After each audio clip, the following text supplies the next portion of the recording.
Hey everybody, it's Tuesday, August 16th, 2022. I can't believe that August is half over, but it's fine because the Giant Bombcast just started. I'm Jan Ochoa, your host today.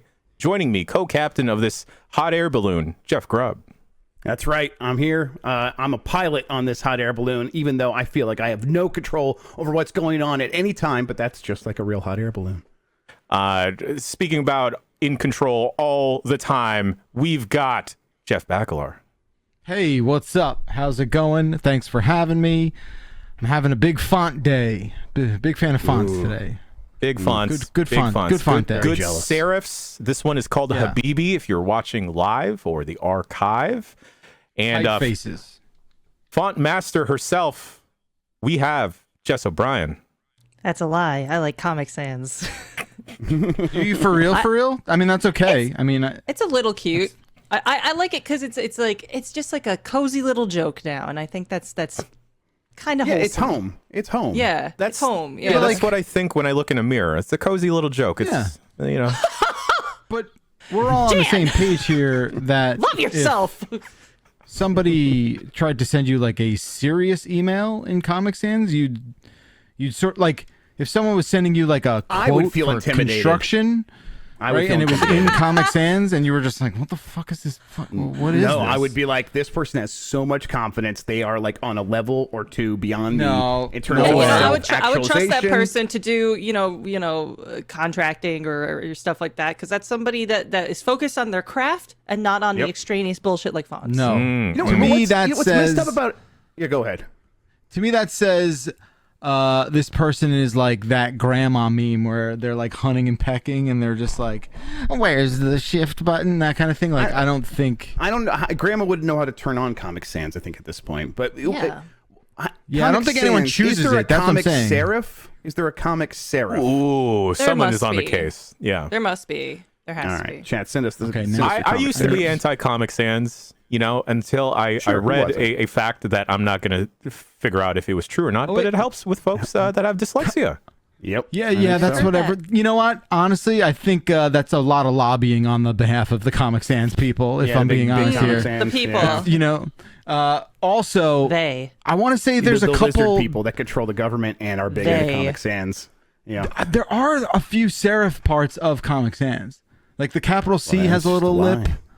You know, the That's lowercase like s. little marker tip sort of. You know, vibe has to little it. It's not tippy really tips. It's not really a serif. Yeah, it's not a true serif. Yes. Okay. fonts.adobe.com/fonts/hvd-comic-serif.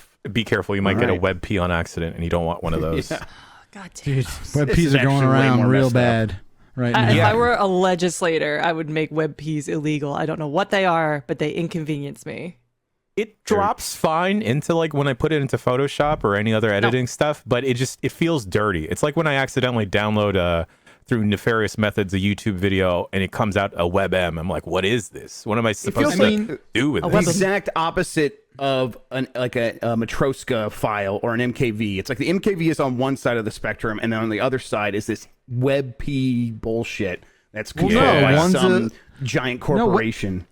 WebP, from what I've heard, is like useful. It's like a very efficiently compressed image file. Yeah, so That I stupid. can't drag into Premiere to save my life.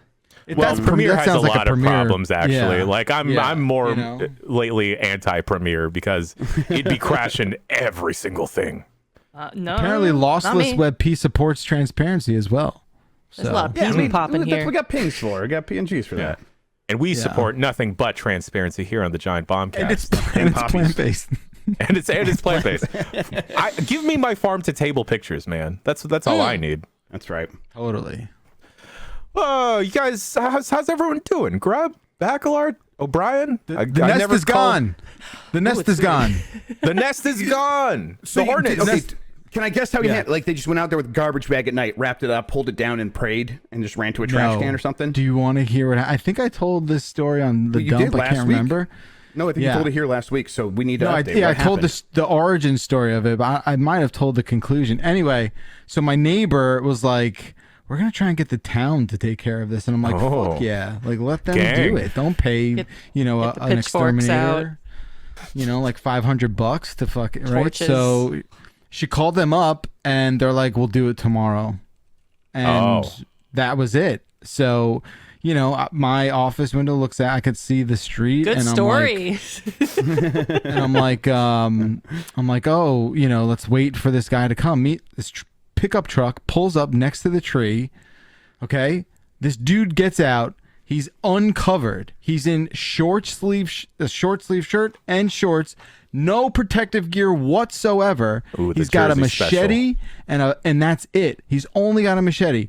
He goes up to the he scopes out the branch and he's like, all right. He goes back to his truck, grabs a machete, backs the truck bed under the nest, okay?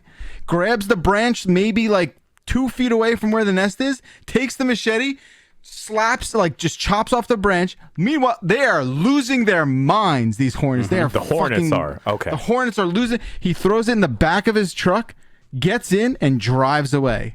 And that was that. It was the Spreading coolest, hornets across the land. It was the coolest dude I've ever seen. This motherfucker was fearless. He was just like, He had a jukebox whatever. in the back of his truck. He kicked it. It started playing "Welcome to the Jungle." It was awesome. I honestly couldn't believe this fucking guy. I just want to know what the plan nerve. is once he has to park the car and He's gonna eat it. Oh, he's just gonna he's gonna drive the car into the ocean. That's what he's gonna do. Yeah. So I'm like trying to run out to the house and being like, "Oh, you're so wonderful and brave," but you know he drove away. And Got your that pots was and that. pans at 7 p.m. and just like Bang him. The hero is leaving. It was Drives wild. into the I'd never, sunset with a cloud of bees Shane, behind come him. back, Shane. Yeah. I'd never seen a human do that. I've mad respect. I could not believe what I saw. But that's the end of that saga. Good riddance. I feel bad now. All the ones that come back, you know, because he did it during the day. So obviously, like, there were hornets like They're out homeless. at work. You know, whatever they had to do. They come back and they're just like, "What the fuck is this?" And Do hornets work? I just they just do they're just something. angry, right? Because Yeah, they they do don't work something. like bees work. No, What they're are they just like, doing? they're murderers. I think- They just murder bees mostly. I don't remember. I read the Wikipedia. They're bald-faced hornets. I don't know what they do. I don't know like their purpose. I think they're mostly just like aggressive shits. Where like other bees, they're like pollinators and they're like important. Oh, actually, these are important, but they're too close to the these house, are so they have to important. die. These are the important. They're important hornets, and they seem vital to the ecosystem. But More they important built their than any house too. THQ Nordic game. Am I right? Come on. Yeah, come on, you're damn right. They built their house too close to our house. So guess what? We win. Sorry. Get out of here. I feel like the whole crew is dealing with a lot of pests. Bakalar, Yeah. you and your hornets. Dan has a snake problem, apparently. He claims. I think this is him just sleepwalking and doing stuff with rats in his He's just basement. like And laying eating little mice. poops. yeah. I didn't Dan know- is sleepwalking Yeah. and eating mice. What's a snake shit look like? Little that like, look like? pills and And said he stuff. talked to a herpetologist, which I'm assuming is either That's something an to do with herpes STI. or snakes. Yes. That's a snurson. It's a snake person. reptile specialist. I Yeah. see. Okay. Yeah, and the pest I'm dealing with is this computer just exploding. The I dust got- bunnies. I And got I'm one dealing of with these. watching the John Leguizamo movie over and over again. My children just can't get enough of it. Oh, that's not being a pest. That's being #blessed. I got one of these freaking dust guns y'all recommended, Hey! and then like Yeah. it's What? Okay. and it's it was great, and then I think it might have killed one of the computers. Anyway, No, it didn't kill a computer. What are you talking about? That It's was the computer. That computer was already hanging on by a thread. There that's was some true, and I think I deeper blew the issues there. thread off. Yes, exactly. And it doesn't sound like I'll be able to play any more games. Damn. Oh shit! Dan sent me photos of snake piss. And he says, in all caps, by the way, you talk about like being an old man. Dan Reichert in chat, all caps. Describe it for the folks at home. Where did you send this, Dan? Did you email my Man. work email, snake piss? Like, what did you do, you freak? Snake.piss. God damn. Text Damas is what he is saying. I got to get in on this text chain. I don't think any of you have my number. Oh, you texted me, you weirdo? So he did. Let's be careful about phone numbers that we don't accidentally say them online. Dude, this is fucking gross, dude. Oh, no. Do you want me to show you? Oh, yeah. No, want me to show you? Okay, just make sure you don't show Dan's phone number. Yeah, well, look, this wouldn't be the first time. Dan, send me the piss. Oh, no. Oh, no. Oh, gross. That's puke. Dude, that's not piss. Why There's is no it way. yellow like that? Ew, that's so That's like weird. bile. I bet they only they're snakes. They probably only have like one hole, right? It's like a cloaca, and it all just comes Yeah. out there as one gross thing. That's Pee and like poop bile or Ew. something. I don't think Yeah. that's piss. Is that piss? I've been playing a game Ew. called Backpack Hero. Backpack Hero just came out of early access, or it's in early access. Sorry. You're a cute little rat, and you got a bunch of you got a big ass backpack, y'all. And Jess, I think this might be up your alley actually, because it's a lot of inventory management. Ooh. And as you are moving stuff around and fitting it into your backpack, it's also a roguelite. You are taking equipment, and as you move stuff around in said backpack, you are attacking enemies. It's a neat little game. It's the demo, I think, is out on itch. And God, I can't get the snake piss picture out of my head. It's not great. It's so weird. Dan says the herpetologist said that was piss. That's crazy. I'm learning so much. I don't think you can put snake pee in your backpack. No. Surprising. Anyway, that look forward to an unfinished of that game soon. It's very light. I like the art style. It reminds me of like a cartoon-ish. Where are you playing it at? 2D Sly Cooper. I picked it up on Steam. Okay, very because much you looking said forward to this. a little mouse carrying a big backpack, and that just does it for me. So I'm gonna get this on Steam Deck immediately after this show. The idea of a Big year little cute for, little guy, how about carrying a Big bunch year of for stuff. cute It's little too guys much. with backpacks on, right? Yeah, exactly. Who else has got- has a backpack on this He year? needs a backpack. Stray. Oh, Stray Cat. Stray had a little Oh, that's backpack. right. That's true. Yeah. Sorry, I'm And part I of think the there's anti-cat gotta be two camp. more. There's got to be two more. It's fine. There's gotta be Maybe, two more. by game of the year, I may be swayed to look a different way. Jeff Grubb, you recently picked up something else that's going to be hard to fit into a backpack, even though it's real little. Yeah, I'm like wondering which way are you going with this? The Sumpsons Arcade1up machine? Yes, that's Or- where I'm going with this. You said it's real little, so I'm like, wait, what? Wait, okay, wait, hang on. Which thing did I put on here? So Wario64 is a bad person. He said this thing was available for sale, and it comes with the bench seat and everything, or the the bar stool thing. And it was $350, and the thing was normally like $500. It occasionally goes on sale for $400, and I was really considering it at $400. So when it dropped to $350, it was like, well, now I'm basically making money, right? It's like, oh, $50 off. That's like, I'm stupid not to buy it. So I immediately bought it without thinking. It helps, I guess, that, some of the Minottis are coming over next week for an AEW show. And so we're going to sit down and play it next week. So I'm like, okay, that's an excuse to have it set up and all that stuff. So I spent this morning, I went to Best Buy. I picked it up, put it in the back of the minivan. It fit. That wasn't a problem. Brought it home. It was very heavy. But I got inside and I set it up, and by the time I was done, I was a sweaty mess. But it works; it's great. I forgot to put one part in, the part right below the joysticks. There's supposed to be a little board there, so if you look underneath, it's like open. So that looks real ugly. No, so I'm gonna okay. I'm gonna fix that, but I'm also very but you're very not. lazy. So will I? Right. I'll say I think it it's has, fine. It's the Konami Simpsons arcade game. It's great. It's still great today to play that game. Yeah, it's kinda 40 fun. minutes. Yeah, right? right, exactly. But Front to back. right, but it's the kind of thing where I almost just kind of want it as a decoration because it plays the the Simpsons. The and attract, it sounds great and looks great. Oh, The attract mode is fantastic. It's just another thing in the background when I do my reverse shot over there when I'm sitting at the couch. Totally. I'll be able to see it right next to the Rampage machine, and I'm like, that's kind of like half the thing for me. Do you Why I put have it on pinball machines. I just leave them on. I turn them on to let them flash and do their thing. Exactly. I mean, no one plays them, Yeah, just use a lot of energy. That's what I'm about. Oh yeah, It's not as much as you'd think, but yeah. Still, It's like a bunch worth of light it, bulbs, whatever. right? Yeah. Yeah, well, then they're LEDs, whatever. Yeah, that's barely. That's It's basically not electricity. That's reverse electricity. Everyone knows exactly. It's giving back to the planet. Absolutely. that. Grub, do you put the cabinet on any risers at all, or just keep it at the standard this level? This one comes with the riser. The Rampage machine I had, you had to buy the riser separately. I never got it. This comes with the riser, and it came with the stool. Nice. Now I think the stool is set up to be used with the riser. That said, when I put it on the riser, it's good for me to stand up.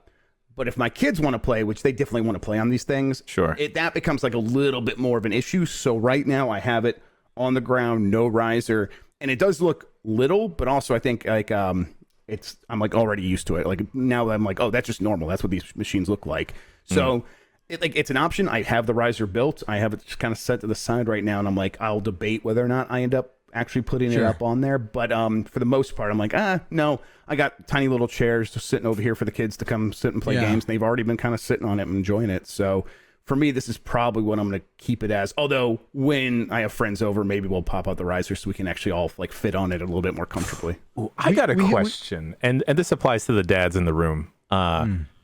So with these one-up arcade machines being so smaller than like your normal conventional arcade machine, 3/4 size, I think is what it is. Do you think there's like a whole generation of kids that are only going to see these at like a Best Buy, like their parent is like a gamer or just wants something for their collection, and then when they eventually go to an arcade and everything's so big, they'll be like, oh my god, arcade machines are giant? That's a good question. I think they are a little bit akin to like a vinyl record player, where you're like, where you're like, I only see these in certain locations. I mean, you get old enough at some point, and you realize like, oh, arcades were a thing. I get it now, and they kind of are too. Like most kids, especially like my kids' age, like they know what arcade games are. Like they've been to one. They're not as elusive and rare as maybe you might think. Yeah, like a lot of movie theaters still have them, right? Like you'll still see them at many movie theaters. Yeah, totally. there's a couple newer theaters in, just one of the newer theaters in San Francisco that actually doesn't have any arcade machines, and I was surprised. What do they got? Yeah. What do they got there then? Bad popcorn. Oh, fuck them. Do they have like the UFO catchers? At least? No, none of those either. No? Otherwise, they'd be there all the time. They're just leaving money on the table. Yeah. Fix that, James, local regional manager. Let's go. I think when you have the risers on, these things are about as tall as a normal machine. So they feel a little bit slimmer. So they might be like, once you go to a real machine, but maybe the scale's a little bit different, but mostly you're going to just feel like, oh, these are different machines. This is a slightly more real feeling. The CRTs look like CRTs instead of the LCD version of the CRT.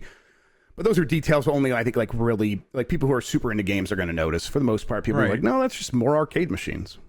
We had, I want to say we had 3 of those in the old CNET 28th Street office. And we had to put them on risers just because, you know, during like the happy hour things or whatever, you'd have like, 4 30-somethings trying to like hunch over this thing. It was pretty absurd. That's the only thing is the sort of like, the shoulder room. Like if you're getting 4 people in that thing, it's tough. You got to almost like, I'm looking at it, and it's a 4-player spot, right? Because it's the Simpsons, and it's the controller surface is significantly wider than the screen area. So like the screen is here, and then the controllers expand out there. Still though, some big beefy Ohio boys all trying to fit in there. We're gonna be shoulder to shoulder. If you got a gaggle of Ohio boys, it's not gonna maybe not gonna be work. The boy Hios are gonna kind of get pretty close and comfortable. It's bad for business for sure. Speaking about big beefy boys, I've been playing a lot of Rumbleverse when I can get in, and this is probably also because I've been playing a lot more Fortnite, unfortunately and fortunately. But I didn't realize, because you'll wind up absorbing a lot of Fortnite through osmosis, right? Just people goofing on it and just seeing tweets or whatever. But now being a part of the ecosystem, I didn't realize how much a lot of other games have just aped everything, and it's become best practices, right? If you're going to do one of those, you're going to do a Fortnite. Oh, of course, because it works. It's just a system that 100% works. And Rumbleverse, for the folks that don't know, it is another battle royale, but it is purely melee, or I guess wrestling focused. I believe the matches are like a max of 30 wrestlers, and there's singles and tag teams. I think they call it in duos. and I'm having a good time. Mostly because sometimes in a battle royale like a Fortnite or a PUBG, I'm just terrible at aiming most of the time. I'm just bad. And there's a lot more wiggle room with the wrestling because there's strikes, there's grapples, there's super moves. Just like every wrestler does, they read a bunch of books to pick up new moves, hot wrestling mags to learn how to super kick. That's how Shawn Michaels learned how to do Sweet Chin Music. He learned it in the back of a magazine. And this is really cool because like there's you could pretty much climb any and everything. I made a little squat little boy with my wrestler, and I'm gonna say that this might have the best elbow drop in all of video games. It's incredibly satisfying. It's high praise. And then you can do it from the top of a skyscraper, and you can like if you just like drop those 4 stories, you're gonna get hurt. But if you elbow drop, you're all good, and you'll put a lot of pain on someone else. It also, I can't remember who pointed this out to me. It basically plays like Hawk Ultimate Destruction in terms of its controls. 100%. The way it feels like you're gonna do that like long jump, though, like you could slap your meaty paws into a building as you're climbing up it. Like Jan said, you can climb anything, and it feels like you're just ripping out pieces of the building as you climb up, and that feels like Hawk. It's and that's like, it's a GameCube Xbox era game it's really well remembered for how good it controlled and how much it made you feel powerful. And it's like, they are mapping this stuff on here in a way that like makes a lot of sense for the game they're making. Excellent. I like the way it feels. Yeah, it feels really good. The one bummer I've been experiencing with the game is that the servers have been really up and down. Few times to just even get into a single player match of. Sometimes it's just been really quick. Sometimes it's been upwards to 2 minutes. But that's like beginning of a like battle royale woes, trying to create like a live service games. Every game has had issues pretty much like across the board. Yeah.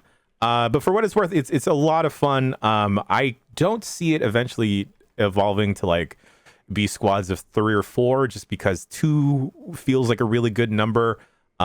There's also like a lot of little like fighting game intricacies because there's blocking, there's canceling, dodge rolls and everything. There's strike priority as well. So if you're trying to grab someone but they're punching you in the face, the punches to the face win over, and then depending on where you grab them, you can either Irish whip them or get into a suplex. Thanks to Mike Minotti, speaking about Minotti earlier, the dolphin dive, you can do that kind of twice. So there's a lot of other intricacies with the super moves that you're getting. So there's a lot of room to experiment. And also, man, there's like a star meter that you're building up as you're collecting stars and just your general performance in the match. And when you get your super move going, you can pretty much one hit KO someone. And it is so satisfying because that momentum just keeps going. And then there was like a bunch of big, meaty people in one small circle, just slapping each other and suplexing each other. And then I got super kicked out of the ring, but then I like dove back in as a little dolphin, and then I uppercutted someone. It's a great time. It's a great time. Are you playing with a controller or keyboard and mouse? I'm playing with a controller because trying to play it with a keyboard and mouse was absolutely big mistake. Was that playing seems with like it'd be mouse. bad. The 5 minutes of it I played on UPF, I didn't know that I should have plugged in a controller. Neither. So not that excuses my terrible performance, but it didn't help. I did do exactly gooder. the same as you when I played, and I'm like, I think I just need to like step back and kind of start from scratch. I was also like playing during the day it launched, so I think I was getting a lot of people who had been like in the beta and were like ready to go. But even still, I think it's like I need to just learn the basics here on a controller and come back and try again. Wait, I'm sorry here. I'm sorry. Fucking Dan Reichert. Oh no, what is he doing? Don't worry, he can't get into this. I don't know what call. happened.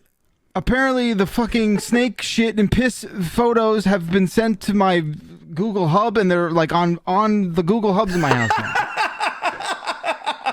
Yeah. Are they showing up in your house, like in your kitchen, and your kids are like crying?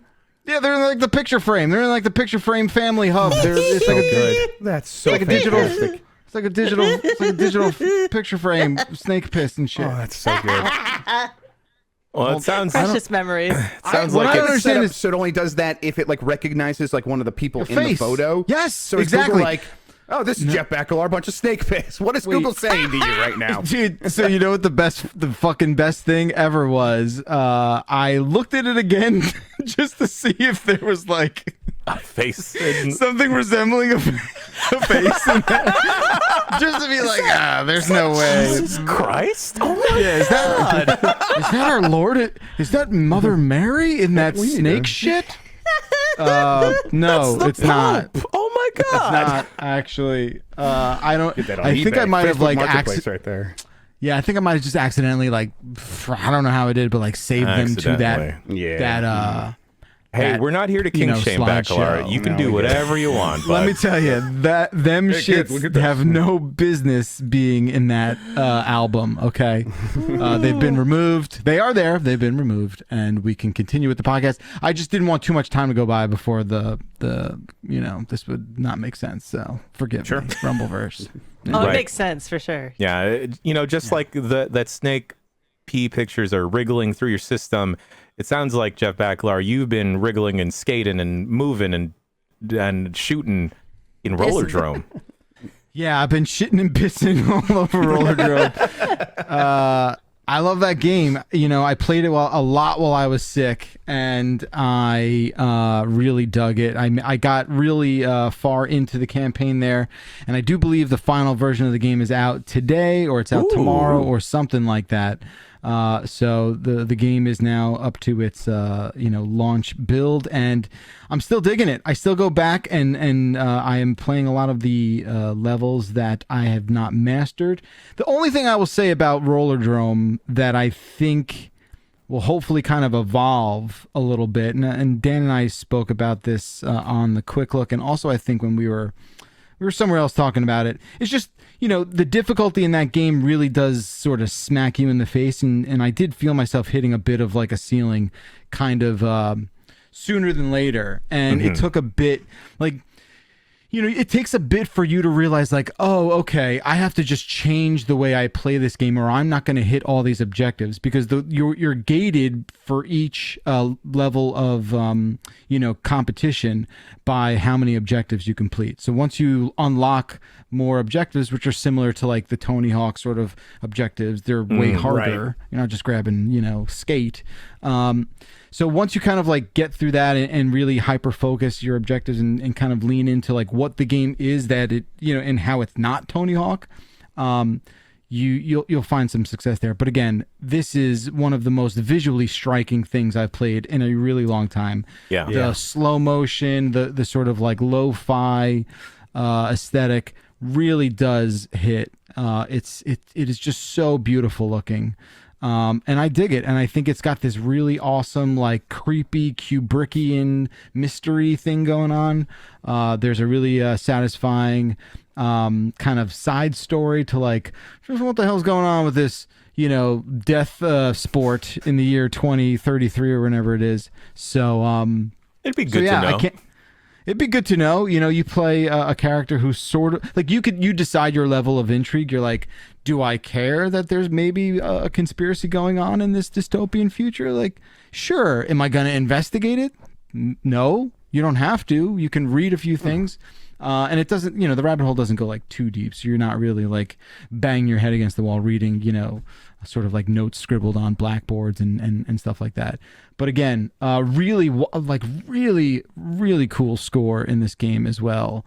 Just, when you realize a style and you nail that whole thing as a collective package of this sort of artistic expression, it's super sick and it's really awesome to see. And I hope people go out and they play the Rollerdrome. Yeah, I think that was one of the not one of the key games. It was one of the games in that recent third-party PlayStation showcase.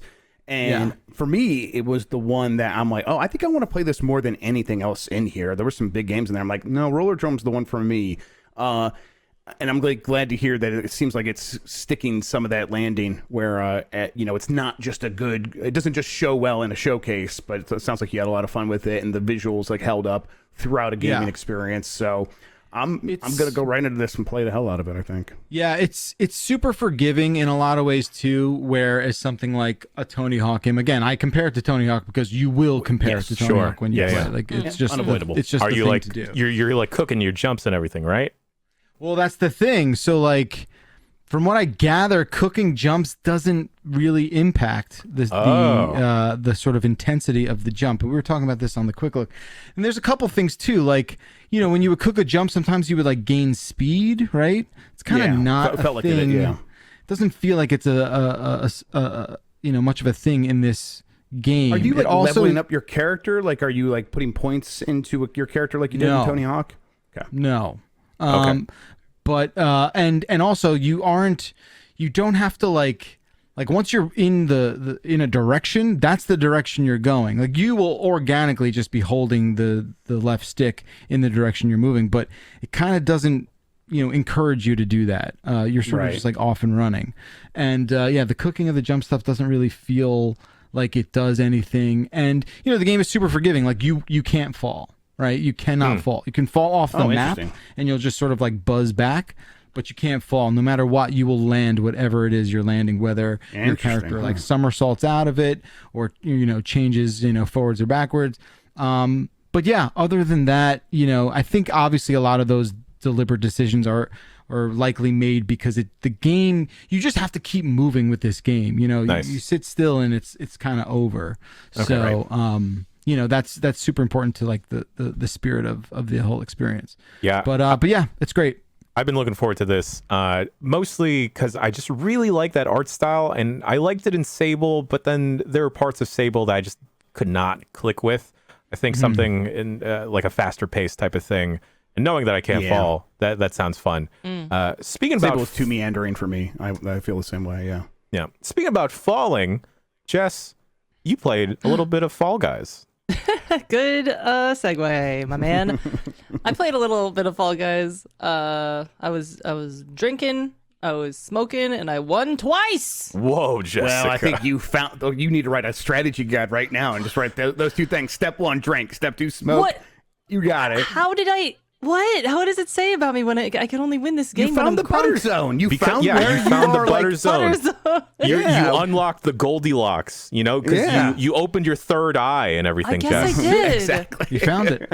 And, the way to win is to get to the last round, and it's the weird dodgeball one where the floor comes out from underneath you, and then just let everyone kill themselves, and then it'll just be you and one guy, and he'll just fall into a hole because he's all psyched out. There we go. Let your enemies take themselves out. Exactly. You were sending like psychic vibes to them using your newfound powers. Absolutely. They shuddered in fear at me. That's a fun game, right? That game's like good to go back to. Yeah. Intermittently.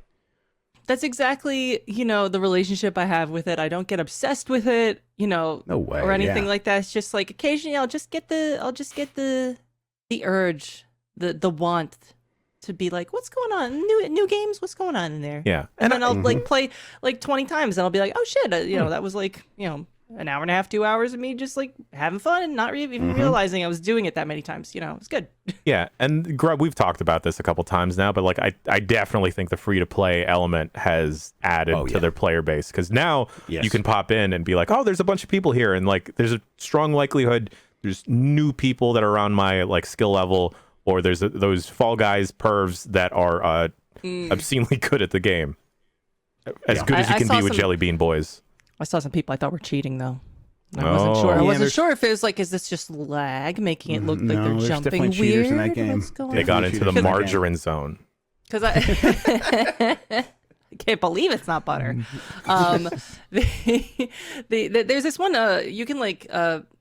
There's one show. They call them shows. Like it's a game mode where you can just play the jumping over the stick that's rotating around game. Yes. There's actual names for these games. I don't remember any of them, but no one does. Everyone knows what you mean, though. I knew what you meant. Yeah. And I was like, oh, I love that thing. I'd love to play more of that, just that, and see how good I can do. And I would do pretty okay. I'd get to the final round and then mess up. And then like I was watching, spectating the rest of it, and like everybody, they were on two little tiny slivers, and the thing was going super fast, and the little beans were kind of like wiggling through all these jumps that looked like they would not normally be that forgiving, and I was just really skeptical about what was going on. Yeah, you're like, is that the lag, or I know exactly what you mean. Yeah, is that some sort of cheat? It's not like nobody's floating around and out of bounds or anything, but this is a little sus. I don't know what's going on here. Like floating and glowing and like, yeah, it looks like they're coming from heaven, like on that. Becoming a god, yeah, you know. Yes. Yeah, maybe, Going Super Saiyan. perhaps you're entering like their little weird electromagnetic field, just like Jeff Grubb and I have entered the Diofield Chronicles, the demo. Oh, okay. I'm just playing JoJo. I'm watching JoJo's Bizarre Adventure, and when I hear Dio, I think of something else. Yeah, You get a little that'll tense. Get a little tense. Get a I little get tense. Get a little tense. There's a guy on TikTok that I found that is a Japanese guy, and he just does a really good Dio impression, and he has been just fucking around doing like being a jackass in public and just ordering like burgers and stuff like that in the Dio voice, and it's the funniest shit I've seen. It's so it sounds just like Dio, and like all the poor customer service people are just like, okay, yeah, I'll get you a macchiato, no problem. Like it's Sure. completely okay. being like nothing weird's happening. Anyway, Awfully dramatic about it, but sure. I was very disappointed when this game got announced and we saw a little bit of footage, the game being Diofield Chronicles, because I saw like that early bits of the trailer and I was thinking like, oh my God, guys, I'm going to get Final Fantasy Tactics. I'm going to get these tiles. And then alas, it is not a Final Fantasy game. There are no tiles. But Zero tiles. It is Aw. zero tiles. Tileless. But surprise, surprise, I think I really dig the crap out of this game. I think I do too. Nice. Yeah. Yeah. Grub, would you say it's not necessarily an RTS? No, it's like it's so slow. It just feels like it's real time tactics. It's not Yes. strategy. It's not like some grand thing. You are still doing like small scale skirmishes with a couple of characters. And it's just like, and you could like stop all of the combat at any time to go into like your menu of commands, your special commands. So it's like, okay, now if I want to treat this almost like a turn-based tactical thing, I have that option available to me. It's just like once the combat starts, it's like, okay, this character is going to move at this speed and this character is going to move at that speed. And like, are they going to get there in time? Like you're just measuring that stuff out, but it is technically real time. Yeah. You're controlling like a squad of 4 folks. The main dude's on a horse. You have an archer. I forget the other class, and then a healer. And it works surprisingly well. Grub, I think you were playing on the Nintendo Switch, right? Yes, I was. Yeah. How is it controlling all the folks there? It was fine just with the analog sticks? It was fine. Like it's definitely like a cursor game, and it gives you a cursor so that you control with the analog input. But I had zero issue with that because it's like, once you are hovering over the guy with your on-screen cursor, it's like, okay, now I just press this button to bring up the menu, and it just feels like a tactics game. Chaser 324 actually unlocked my brain here. The combat in Diofield Chronicles does remind me of 13 Sentinels. Interesting.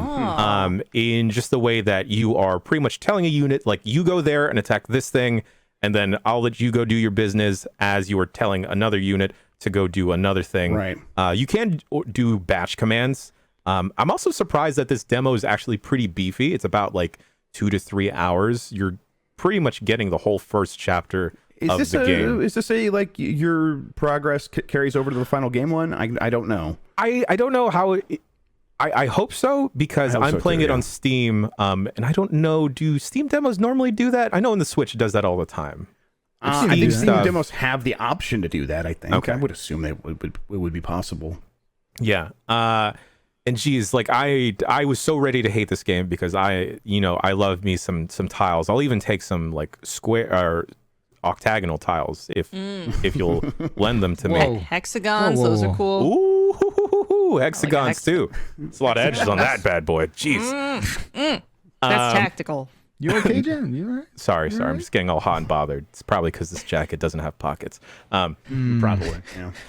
But I'm very much looking forward to it. I'm very excited about it. Definitely check out the demo if you have like a tactics itch. It's not gonna scratch the same type if you're looking for something like an XCOM or like a Fire Emblem, but Right. it's different enough, and the ability to pause Stands everything on its own, right? Yeah. It's like it's kind of doing something different enough where it's like if you have played one of those games recently, or if you are like you're coming from triangle strategy or something like that. It's like, Yes. oh, you know, I could do something similar, but that has its own voice in terms of how it's doing its combat. And I'm like, yeah, let's do that. And I'm so glad that it is going away from the 2.5D pixel art style. Like I turned around on it during Live Alive, but I'm just tired of it being in every other RPG. I mean, this is like it's a 3D game with the kind of like, you know, simple 3D visuals. How do you like it overall? It looks fine. I like the character portraits and everything. The screen can get really, really busy, which I'm totally a fan of. Just like the particle effects spewing off everywhere. I mean, calling it a summon from, you know, like it feels like an aerial strike. That shit is intense. Yeah, it's great. You know what else looks really good, Jeff Grubb? You tell me. Spider-Man Remastered looks really dang good. Oh, yeah. I think I have to agree with you because that thing is a good game that now looks even better in ultra wide screen or all the way down to a Steam Deck. I'm like, okay, obviously I think it's going to look great when you're running it with a 3080 Ti or whatever. And yeah, it works, and the ray tracing is really good, and they've optimized it. So, you know, when you have DLSS turned on, you're still going to get a pretty good frame rate, even when you have all the bells and whistles going. And, you know, just swinging around a Spider-Man, still very fun. But once you're on the Steam Deck, it's like, oh, this is one of the best portable games I've ever played. Like, this is incredible. Like, I'm kind of so happy like that. This is where we're at, where, you know, we had the Switch for so long, and now it's like, okay, now that we have the Steam Deck, we can unlock, you know, PlayStation 4 level games that are, you know, running at 40 frames per second pretty well. You just got to turn down a few things, be willing to sacrifice a few things here and there. But then it's like, now it's just like this awesome little open world New York where I'm Spider-Man running around. It's really good. We did a quick look of it where we started with the full fat PC version, and then we tried out the Steam Deck version. So if anyone wants to get a good look at what it looks like, I actually don't know if I mentioned it. I had half rate shading turned on the Steam Deck, which actually like makes it look even a little bit fuzzier than you might want. So it's like the version I showed off is like, oh, it can even be improved from there. And a lot of people looking at it, they're like, this looks great for the Steam Deck. So yeah, I'm really into what they've done here. Yeah, I was really impressed when we looked at God of War running on a Steam Deck. Yeah. Fired up Spider-Man. I was like, man, I don't need to beat this game again or play this game again for like the 5th time. That was long. It's a long one too. Even like the Miles Morales, or I don't want to say DLC, but additional side chapter game. Yeah. But you said it. I said it. I'm sorry. Expand. Honestly, I thought that game was like but that game like it's kind of all I did want out of a Spider-Man game. Oh yeah, you know, it's the edited version that you want. Absolutely. Yeah. I was taken aback when I did see Peter Parker's face and that he was Tom Hollandazed now. Yeah. Hollandazed. It's how I love my eggs that way. I'm fine with it. I don't like it. They just make Aunt May Marissa Tomei then we'll be fine. That's my real issue. Exactly. Come on, don't half-ass it. I mean, please. Full cheeks, baby. Full cheeks. Full cheeks, and give us Marissa Tomei. Goddamn it. Yes, Marissa Tomei always in high demand. Always in high demand. Yes. Also, so they're doing this just to like establish him as like the face of the current franchise. Like yes, but that's not what they said. He's been established. Right. It's like I don't know. They just want to connect it a little bit Spider-Man. more to Tom Holland's Spider-Man, but like at the time they're like, we have issues with this guy's face. Like, what are you talking about? No, you don't. Oh, no, you like don't. You're just personal lying to issues us. with his. I mean, no, they're like, I think like contractual issues or something like that. Sure. And Okay. not Like what happened there. rights or something. Yeah, we're in full support of Tom Holland on this. I don't care. Go for it. He's a good Yeah, kid. I mean, he's getting his. Like, he's dating Zendaya. He's doing great. Like, I He's just like Spider-Man. I'm not He's worried a about him. Fortnite skin too. He's a short Uncharted king. man. He's a short king. Yes. Yeah, he can. If you tell him to do a backflip, he's a he can. Farquaad. Yeah. Yes. Is Farquaad a king? He's a lord. I guess he's a, Lord Farquaad. it's Lord, yeah. Lord. He's a little lord boy. He's a little lord. You're right. Yeah. Loved him in Resident Evil. Yes. Speaking about little lords imposing their will, Jess, do you want to do the honors of the Godzilla effect? Sure. game Oh, no. of the week. No. Get a little deeper there, Chief. Put a little bass in, put a little pep in your step. Game of the week. Oh, I thought it was gonna be messed up. Game of the week, Cult of the Lamb. All right, we'll take it. We'll take it. I got there eventually. Nice. Yeah, that counts. Jess, you have been playing an obscene amount, and if folks missed out, you also continued to stream a little bit of this yesterday. Yeah, I streamed out some Cult of the Lamb. I was really curious because I had seen my partner start his own file of Cult of the Lamb, and I was like, you don't want to do medium. I did medium difficulty mode. You will definitely do fine on hard. I don't know how hard is. And I was watching him play, and I was like, this looks not that much harder. You get like there's one less there's a level hard. above hard, right? And so I was like, I want to try extreme hard. So I was streaming the hardest difficulty for people with a death wish, I believe it says underneath the definition there. It's not that hard for me, but it's basically Pro just gamer you get Jess O'Brien. not to brag, but it's not a big deal. So far it seems like it's just you have way less health. You have one heart at the start. That's rough. That's only 2 hits. It doesn't seem like the enemy AI is any different or anything like that, but the cult aspect, definitely like all your meters drain a lot faster back at the cult, so it's harder Is to that more interesting? go out. I don't really know. I don't think so. I mean, it's just, if you just want an extra challenge from the baseline and just like, it's a little too easy. Like this cult is a little too easy to take care of. I want something to keep me on my toes and stuff like that. I mean, there is definitely an extra level of challenge to have to kind of go through it almost no hit mode, especially at the start when, like I said, one heart is only 2 hits. And then you get more hearts later on from, various upgrades that you get and stuff like that. So I don't know. I'll see if there's any other tricks it has up its sleeves. I'm not sure if maybe I'm getting less resources or something more subtle, but it's not as obviously difficult as I thought it would ramp up to be. So that's been interesting. So Jess, you mentioned combat and health points. I was very confused when I watched the quick look because this is a completely different type of game than what I originally anticipated. I thought this would be more of like a management type of thing with cutesy wootsy farm animals and Sonic, but it's kind of it's Binding Isaac like. Would you say? Yeah, it's like a roguelite. In the combat.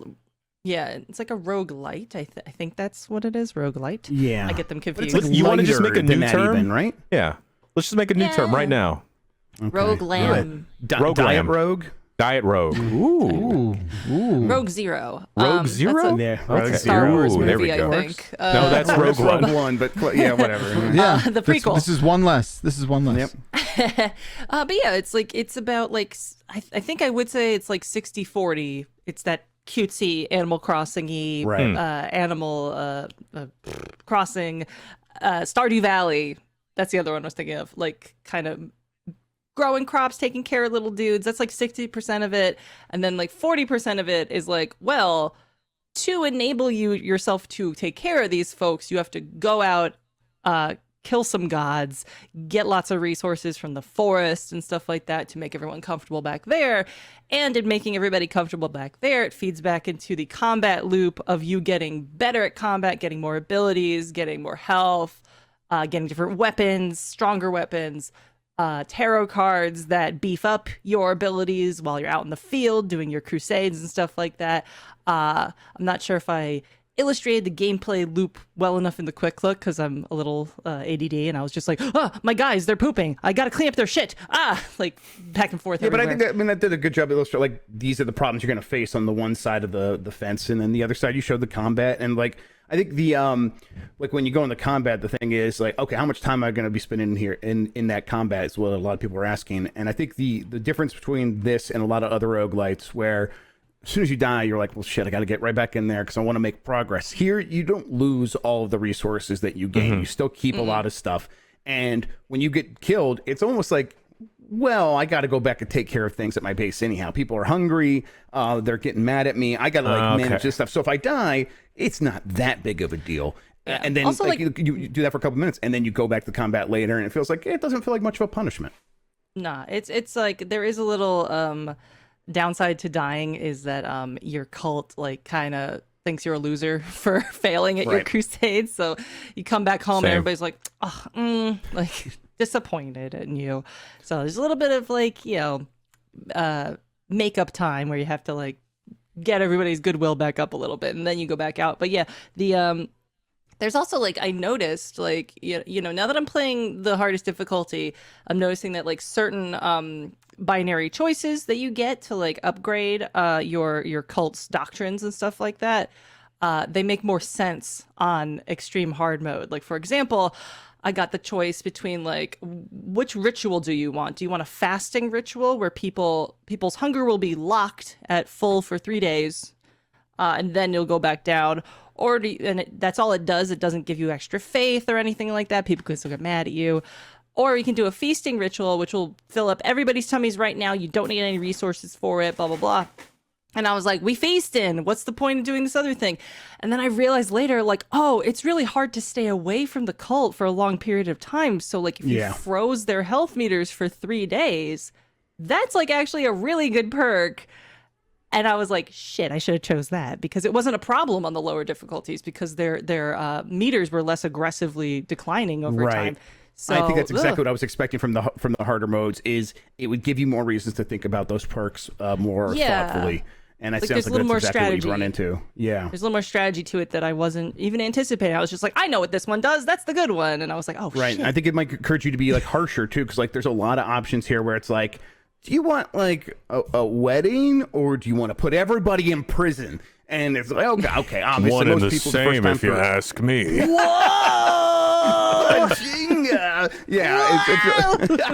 Wow! Wow!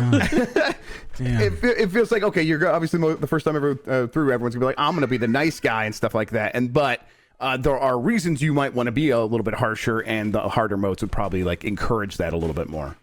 Mm-hmm. I'm starting to feel that vibe, and I'm like, oh, okay, like that is an interesting, like it definitely encourages a different gameplay style on the management end. The combat end, it's like encouraging you to be a lot more deliberate and careful, but also like be ballsy when it counts because you have so little health, but either way, this game is good as hell. Holy crap. I love it. I can't wait for DLC. There's like, they had like a little roadmap. They had a roadmap thing that was like, we're coming out with free DLC. They didn't say what it was or anything. I also fiddled around with the Twitch integration, which was like really great. The Twitch integration is super cool. Seems fun. What is the Twitch integration again? Like your viewers can become part of your raffle cult? mode and stuff. Just you did it, right? Yeah, I did it. It was so cute. It took me a little bit to get it set up because I'm a little inept at these things. But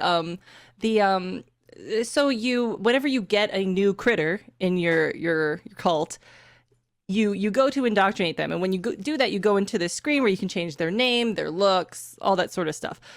Or if you've got Twitch integration, you could just start a raffle, and all the people that are watching you on Twitch will get a pop-up that says, do you want to join this cult? And you click yes, and you enter the raffle, and then one of them gets randomly chosen, and then that little guy will be named after that person in your chat, and they get the ability to choose what the little guy looks like. So, I got the cutest little, like, diverse little group of little dudes right now. It's so sweet. And also there is another Twitch integration where it's related to your totem in the center of town where you gather all your devotion points from your little followers. People watching on Twitch can also, like, give, like, watch points, channel points to that totem. Ooh. And then when it's full, when the meter is full, it takes 10 of these little donations to get full, I believe. And it's like it starts a little roulette, and you can get like you can get another follower, you can get different building materials and stuff like that, or it can land on these little slivers where I believe the chat gets to choose or vote which one they want to give you. And there is some sort of help or hinder mechanic that has not come up yet, or maybe I didn't like set it up correctly or something like You're that. so convincing as a cult leader, Jess. No one wants to hinder you. I know, I'm so nice. Dan was saying that there's something with that, so maybe Dan and Chad can explain it. But I want to ask you, Jess, like as you play through all this and you've been so exposed to like all the different aspects, do you think this game is in any way an indictment on cults, or is it just kind of like this is a fun playground sort of thing? What do you think? Good it's question. interesting because like I've actually like I have a niche interest in cults. I've read a lot of books about cults and stuff like that. As we all do. Yeah, it's really interesting. Cults. Oh, like I love documentaries about this stuff. Holy crap. I would This not GB say animated got endorses. real dark. Yeah, different color palette probably now, right? I feel like it does a good job like distancing itself from religion because it is so eldritch themed. It is very like an imaginary eldritch religion, so it's not gonna tick anybody off, I don't think. If you're like a hardcore Christian or a Mormon or somebody who's a Jehovah's Witness, you say that you're not gonna be but then a lot of the pissed. perks are just marriage and like tithing and stuff perk? like that. Yeah. Like Hey. it puts Yeah, you in a lot of it's a different- ritual. Yeah, ritual. Yeah. Jen, you heard what you wanted to hear there. That's not what I meant. Like you unlock the ability to wed. Is that what I'm Yes. hearing? Yeah. It's Yes, a absolutely. ritual all right. you I can mean- do, and everybody's excited for you, and the faith goes up because it's like, yay, what a nice wedding, and you can marry multiple people in your cult. And then So, I they mean, get that's the thing, like, jelly. you could set up your cult to look a lot like in terms of the way that it behaves mechanically, a lot like a modern religion. And to me, it's like, okay, there is something happening here where it's like, what's the difference, yo? I So think I'm it's kinda not. into I that. mean, That's what this game's trying to say. in the way that it's, I think because it's not being preachy about it. I don't think because it doesn't explicitly say that in dialogue, no one's going to be mad. But if you want to read into it, absolutely, absolutely. So is most games that have cults in it. Cultist Simulator also, I feel like, is like, hey, this Tony is, Hawk's Pro Skater, Absolutely. Exactly. Look, Look, you could turn anything into a cult if you try hard enough. Okay, Giant Bomb's a cult. Okay, Yep. Oh yeah. It's I would true. wear it, right? Jiu-Jitsu is a cult, I've heard. Cult, right? I'm in a hockey cult. It's not. It's fine. And I also Rumbleverse. worship Satan, but that has nothing to do with the other. Okay, I know it makes no sense. I But hate the it summer. does- I it hate doesn't- hell, but I love Satan. I don't get it. It does a good I job get being it. about something that is a potentially controversial topic, but it's cute enough that I don't Right. think if anybody gets mad at this, people are gonna be like, "What, this game with the cute little Yep, I babies agree. where you take Yeah, care of them, you clean up their poopies?" I don't say Clean this up the as a bad thing, but the art style in this is like cutesy wootsy hot topic of the mid 2000s. I wouldn't say it's hot topic. Take that back, Jim. But I did it not in a bad way, in like a fond way. It's like It's way better than Happy Bunny or any of those schmucks from Hot Topic. I just think it's just cute. All those schmucks at no one's ever said that sentence before. Thank you for doing that for the first time ever. That's awesome. You're You welcome. schmucks at Hot Topic. Stick to my anime tees and wrestling t-shirts then, and my fishnets. I wouldn't say it's like it's not Invader Zimmy. It's not any of that sort of I'm goth, I'm cute though sort of stuff. Like I don't think it's trying to be goth. I think it's just like or Tim Burton. I don't know. I think it's like it is pushing in one direction so that it can push back in the other direction. I think it's cute so that it can be evil. It's like we are gonna have these things eat poop, but they're animals. Animals eat poop all the time. It's like, and that's also or you're gonna eat animals. Well, you eat animals all the time as a person. So like, we're eating each other here. That's what the cult does, and it feels like they get away with it because it's cute in that way. I mean, it feels very well thought out so that they can get away with these things. Yeah, and like Binding of Isaac did a similar thing. That's a pretty cute but also gruesome game that clashes together like that. So it's just it's a fun yin and yang to smush together in general. Lovely. It's great. That sounds delicious. The music's awesome too. By the way, shout out to whoever composed all that incredible stuff. It's awesome sounding.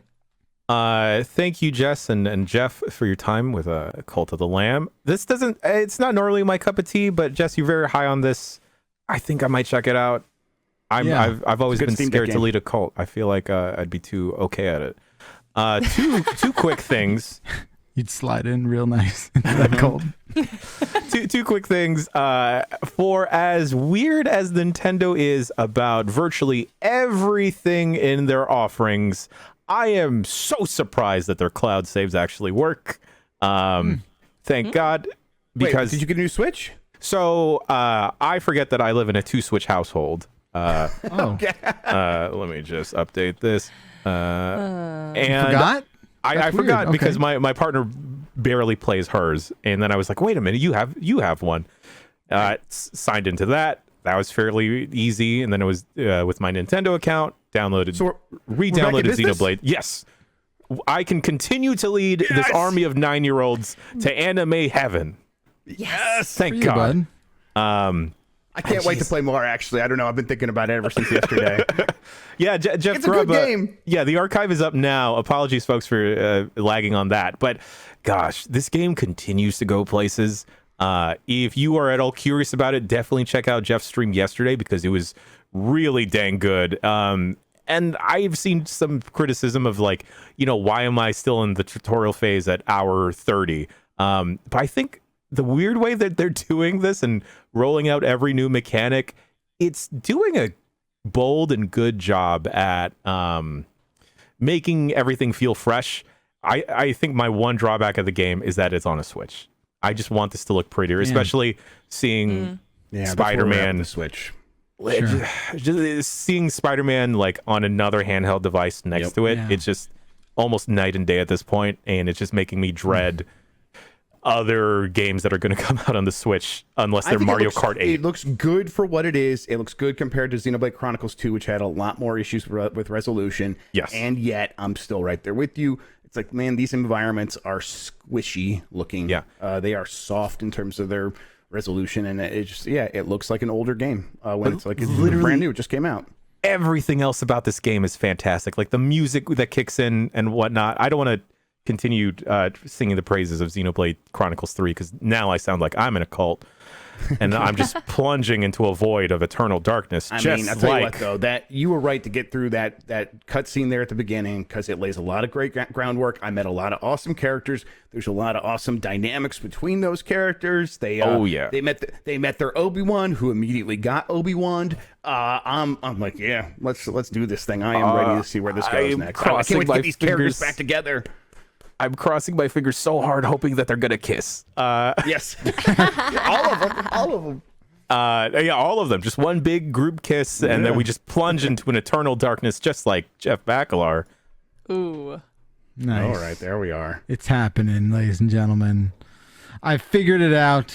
I did the reconnaissance work I needed to do. This is why I saw that on Discord. Okay. Okay. Let's see, maybe I should hide that activity. Aquaticmammal.exe. Yeah, what was Bakalar doing at the aquarium? I was playing. EXE? What is it? I was playing Eternal Darkness. That's right. I fired it back up. It looks bad, but you know what? Yep. How'd you get that little disc in your computer? You'd be surprised how many slots this PC had that I didn't know about. Yep. I played 30 minutes of Eternal Darkness. That's Sanity's Requiem, in case you were curious, in case you were wondering. Thank you. I've decided that I think I'm gonna like play this entire game on a stream. There's probably not going to be a regular schedule to something like that. No, there's probably not going to be any real Yeah. concrete sort of reliable thing. But I'm going to do it. I'll try and do it at least once a week. We'll see how it goes. But I would love to play this again. I think I've only played it twice all the way through since it came out in 2002 or 2003. I don't think I've ever seen anyone else play it like the way that I'm gonna play. I don't think anyone streamed it lately. No, I'm actually going to hell and gonna play it. I'm gonna stream it from hell. Okay. Ooh. Yeah, which is dope. Now that's a gimmick. Which is super dope. I'm really excited. I want to note for the record, I did not make a New Jersey reference there. I didn't make a New Jersey joke. So about you being in hell already. The correct state would have been Damn it, Florida I did it. for that Shit, joke. man. Okay, that would have played. But yeah, we'll call it something fun, and it's going to be sick. And I'm very excited to jump back into it. You know, this aquarium, like, it's got some up-res shit, and like that fixed it for my eyes. Yeah, like, that fixed the game. There's probably some modifications you can make to that aquatic mammal as well to really get some extra high-res textures. Okay, maybe there is. All right, maybe we got to do a little. Let me look into it. Let me see let's see what we could do. I remember finding some contraption. I was some like zipped up archive like many years ago where I had this itch to play Eternal Darkness, and I unpacked it and I installed it, and it was just such a fucking mess. Like it just did unpacked not it from do like anything. the moving boxes. And then pulled out the it was disc. like, it was such a my back was killing me. So this version with the aquarium is way better. And the one problem was like getting my Xbox controller to work with it. For some reason, it took longer than I thought it should have. But that problem has been solved. I am stoked, man. I don't remember this looking like the way it looked. You know, the history is just I guess through rose-colored lenses. There's some great-looking GameCube games, and there's some that tried too hard at the time, and that was one that tried too hard. Yeah. Oh. Well, because what's funny is like the actual video files in this game are like they're like 180p. They are just not there. DVDs didn't have a ton of room on them. No way. You're like, oh fuck, I don't remember like looking at that. This MPEG 2 is fucked up. It's crazy. Yeah, it's crazy. So those you can't do anything about. Those are always going to look like shit. But maybe the actual gameplay, which I think I got it up to a more than passable fidelity. Oh yeah, you play that as is. I'm psyched. I would love to do it with like a rotating sort of person hanging out with me, but we could figure that out. I mean, we could just spin around in a chair. I'll be a we'll rotating just do something person. like that. I'm psyched. This game spoke to me in a way, and you know what? This game, like the story, compelled. Like I fell right back into it. I think. The one thing we'll realize while playing this game is like it does a very interesting, perhaps ahead of its time, job at the narrative sort of presentation of it all. Yeah. They do a really cool, consistent, like it's basically like like the Evil Dead book is like the connecting thread. It's like the tissue that connects all the generations together. Yeah, but it's fucking cool. I'm very psyched. Sick. I can't wait to play it. Yeah. Awesome. That's awesome. I'm hang out looking for right a couple now. episodes.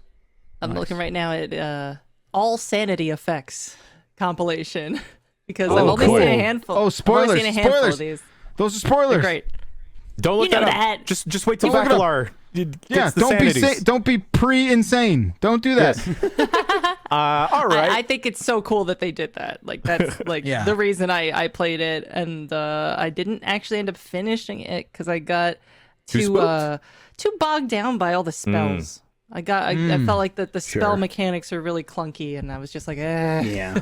Like once you get into that clunkiness, though, it's like, this is my clunkiness. I own this clunkiness. But if someone else was playing it in front of me, I'd be like, oh yeah, my jam for sure. Nice. That's what I'm excited for. I'm excited to see like what I really put up with back then. Like that's what I'm sort of wondering about. Yeah, so it's gonna be fun. Maybe I need to look up this aquatic animal as well because like I completely missed out on the GameCube other than like completely you're just a little baby. I would just go to the education of Jan Ocella shall begin. Are you telling me you ain't played Luigi Mansion? Well, I never played the original because I would go over to a friend's house. Nope, I only played the DS one because whenever I'd go to my friend's house who had a GameCube, the only thing he'd want to play was Smash. They'd be like, I hate this controller. But Mike just bought a Spice Orange GameCube, and as he's collecting all that stuff right now, I'm like, yeah, let's do a stream. Let's do a GameCube stream. You know what's real fucked? Copies of Eternal Darkness don't go for any less than like $110. Oh yeah, absolutely. It's bad time for GameCube collecting. Absolutely. Yeah, it's luckily 25 million of those things, and those games didn't sell much more than 1 million copies. Yeah, Rule of Rose is like $1,000 or something stupid. Is that the wrestling one? It was such a no. Thankfully, such a low print run. I thought she said Rumble Roses too. Oh, Rumble Rose. My bad. I'm sorry. It's crazy. I don't know how anyone could have a collection of that now and like feel good about themselves. But luckily, the aquarium business has never been better. So fantastic. Yes, fantastic. We're in business. Yeah. All right. Well, before we go to break, talk about some news. Anyone? Any little last bits? Any little crumbs of video game that you've been doing? No. No. Yeah, All right. Well, let's get out of here. Let's come back to the Dadish. news. What? Dadish. I've been playing a You little bit of speak Dadish. It's mobile. It's a mobile game. It's a little platformer. It's really cute. This is Tam's talked cultural about it before. appropriation. You are not a father. It's true. I'm not the father, but it's cute. It's on Switch also, and Yeah. it's just a cute little platformer. Really simple, but it's actually a little tricky. Sometimes it's nice. Okay. Well, I am also not the That's my father, problem. and this Bombcast is not my son, but I will still raise it, just like the roof. All right. Stay Daddy tuned, stepped everyone. Stay tuned, everyone. We'll be right back with the news.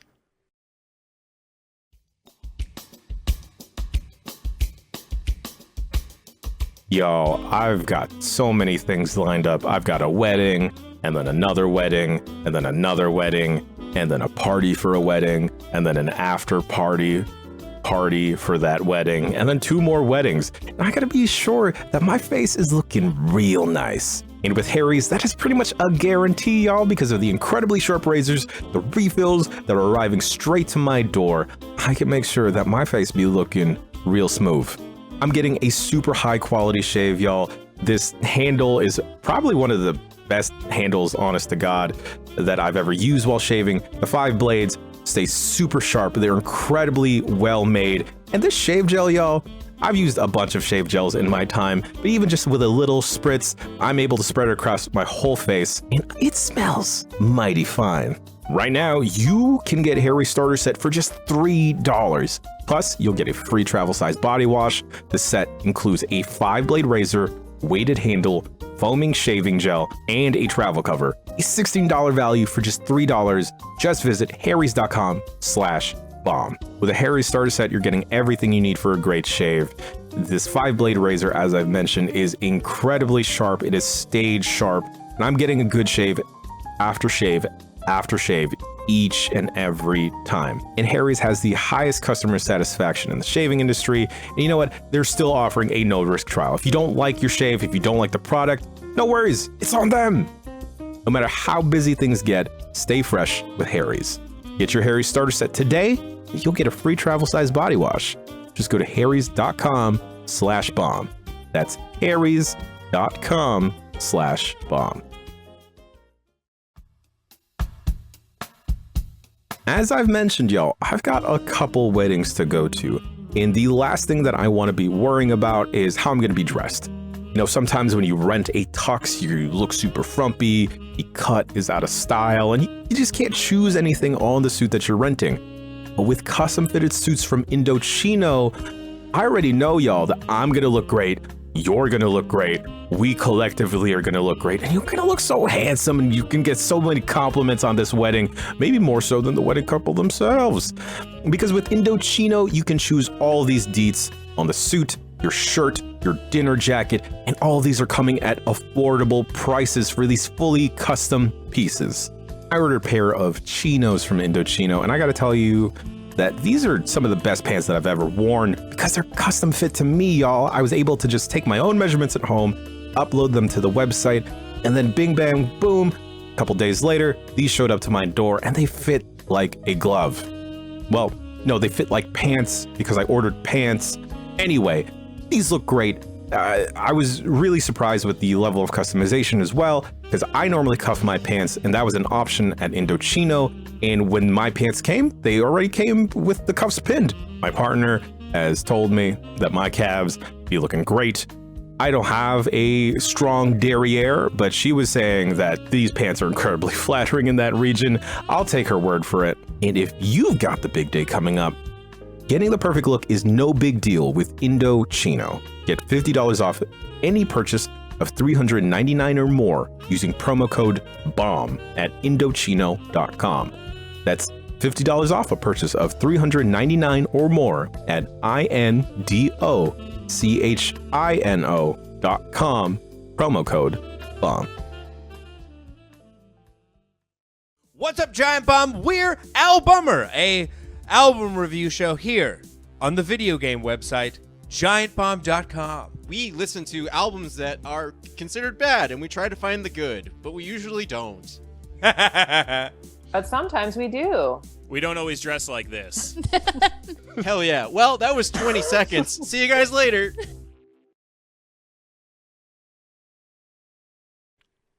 It's almost a wonder how come we haven't like done that type of thing sooner. Of like, hey, we got an obscene amount of stuff, especially on Wednesdays.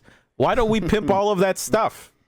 That's a good idea. Yeah. It's news to me, just like Jeff Grubb has got some news. Play the music, me.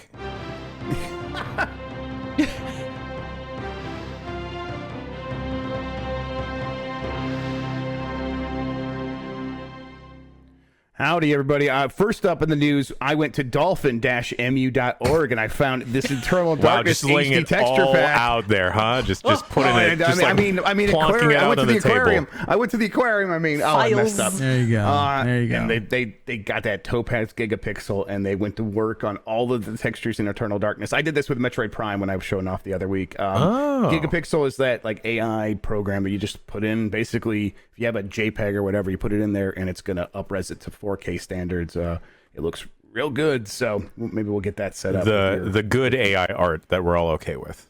Exactly, the good AI art. Exactly, this is the good stuff. We'll put this into your fish tank or whatever. Whatever. Yeah, just sprinkle it on the top there. Just sprinkle it on the top. Not too much. Not too much. You Not don't too want to much. You overfeed. don't want to get you don't want to get it caught in the filter. You know. But speaking of wet stunts, Wave Race 64 comes to Nintendo Switch Online. We did it, everybody. It's here. The best Nintendo 64 game, the best water in a video game. It has arrived. Well, it's coming August 19th. Mission accomplished. Mission accomplished. USA. So they announced this last night. I'm very excited. I love Wave Race 64. It's a very good game. It's like a near launch game for the N64. It feels great. Some of the best physics in a racing game ever. And now you'll get to be able to play it as part of your $50 per year Nintendo Switch Online expansion pack subscription.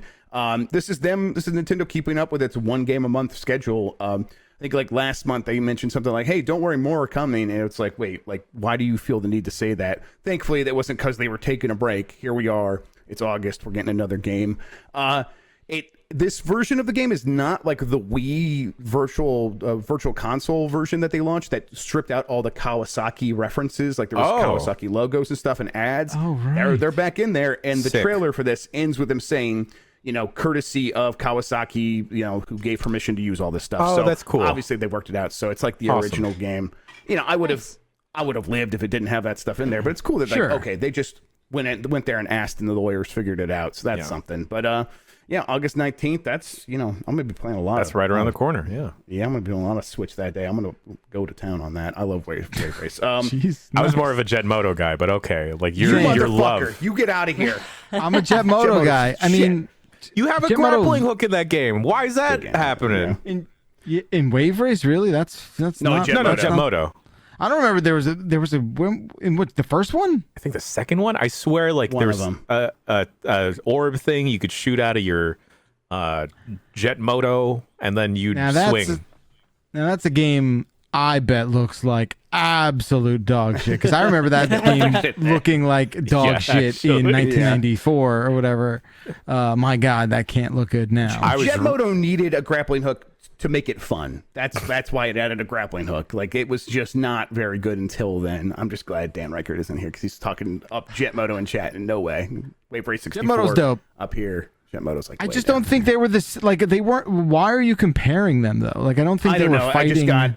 I got mad with Power last night and just went insane and started talking shit about Jet Moto. There's no reason other than that. It was a real heated gamer movement. It is wild that you're like, you automatically go on the offensive. You're like, Wave Race 64's back. Reverted back to Nintendo fanboy, exactly. And you know what? Fuck Jet Moto at the same time. Moto, exactly. You nailed it. Thank you, Bakalar, for saying it so I didn't have to.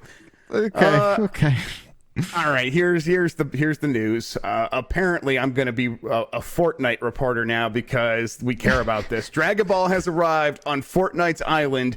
You could play as Son Goku, Vegeta, Bulma, and Beerus. I never met Beerus. Is that how you say that? Beerus, yeah. Beerus. Okay, you can play as all of them. There's like 3 different versions of Goku.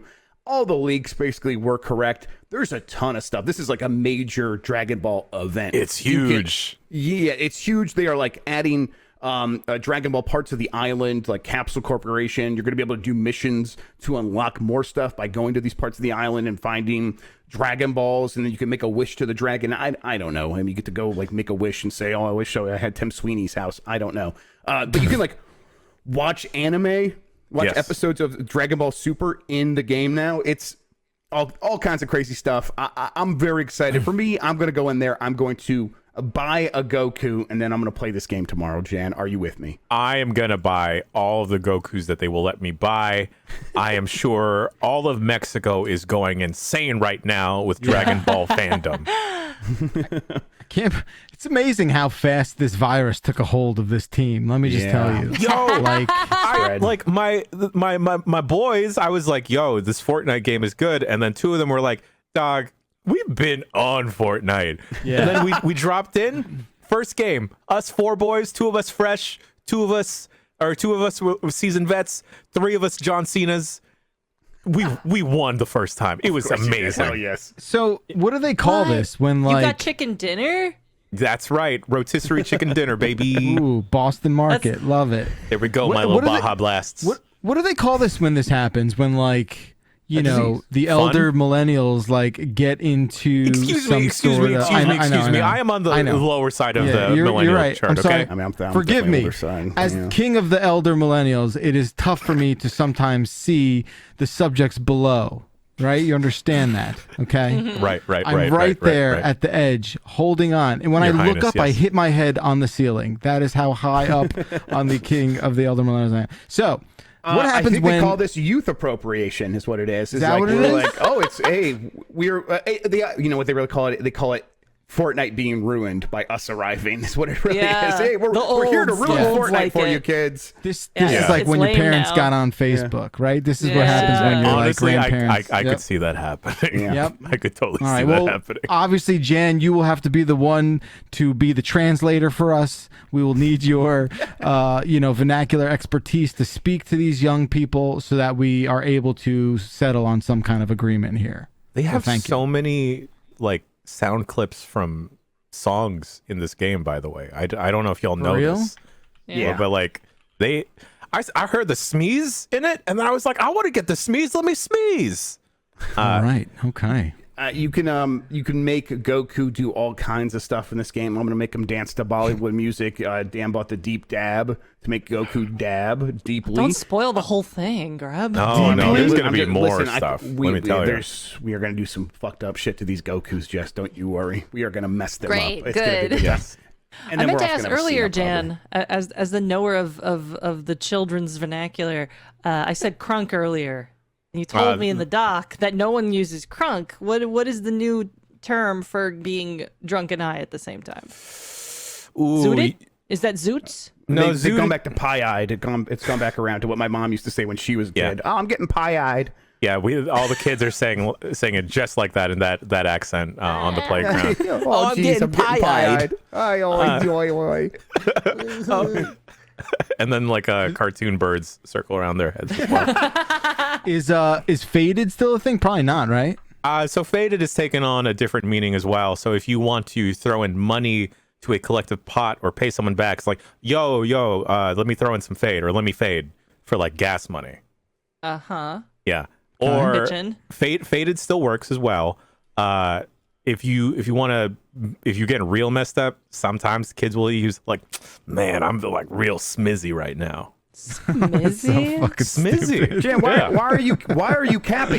Jan, I feel like you are capping right now. Why are you capping? Cap. Look. Okay. No cap.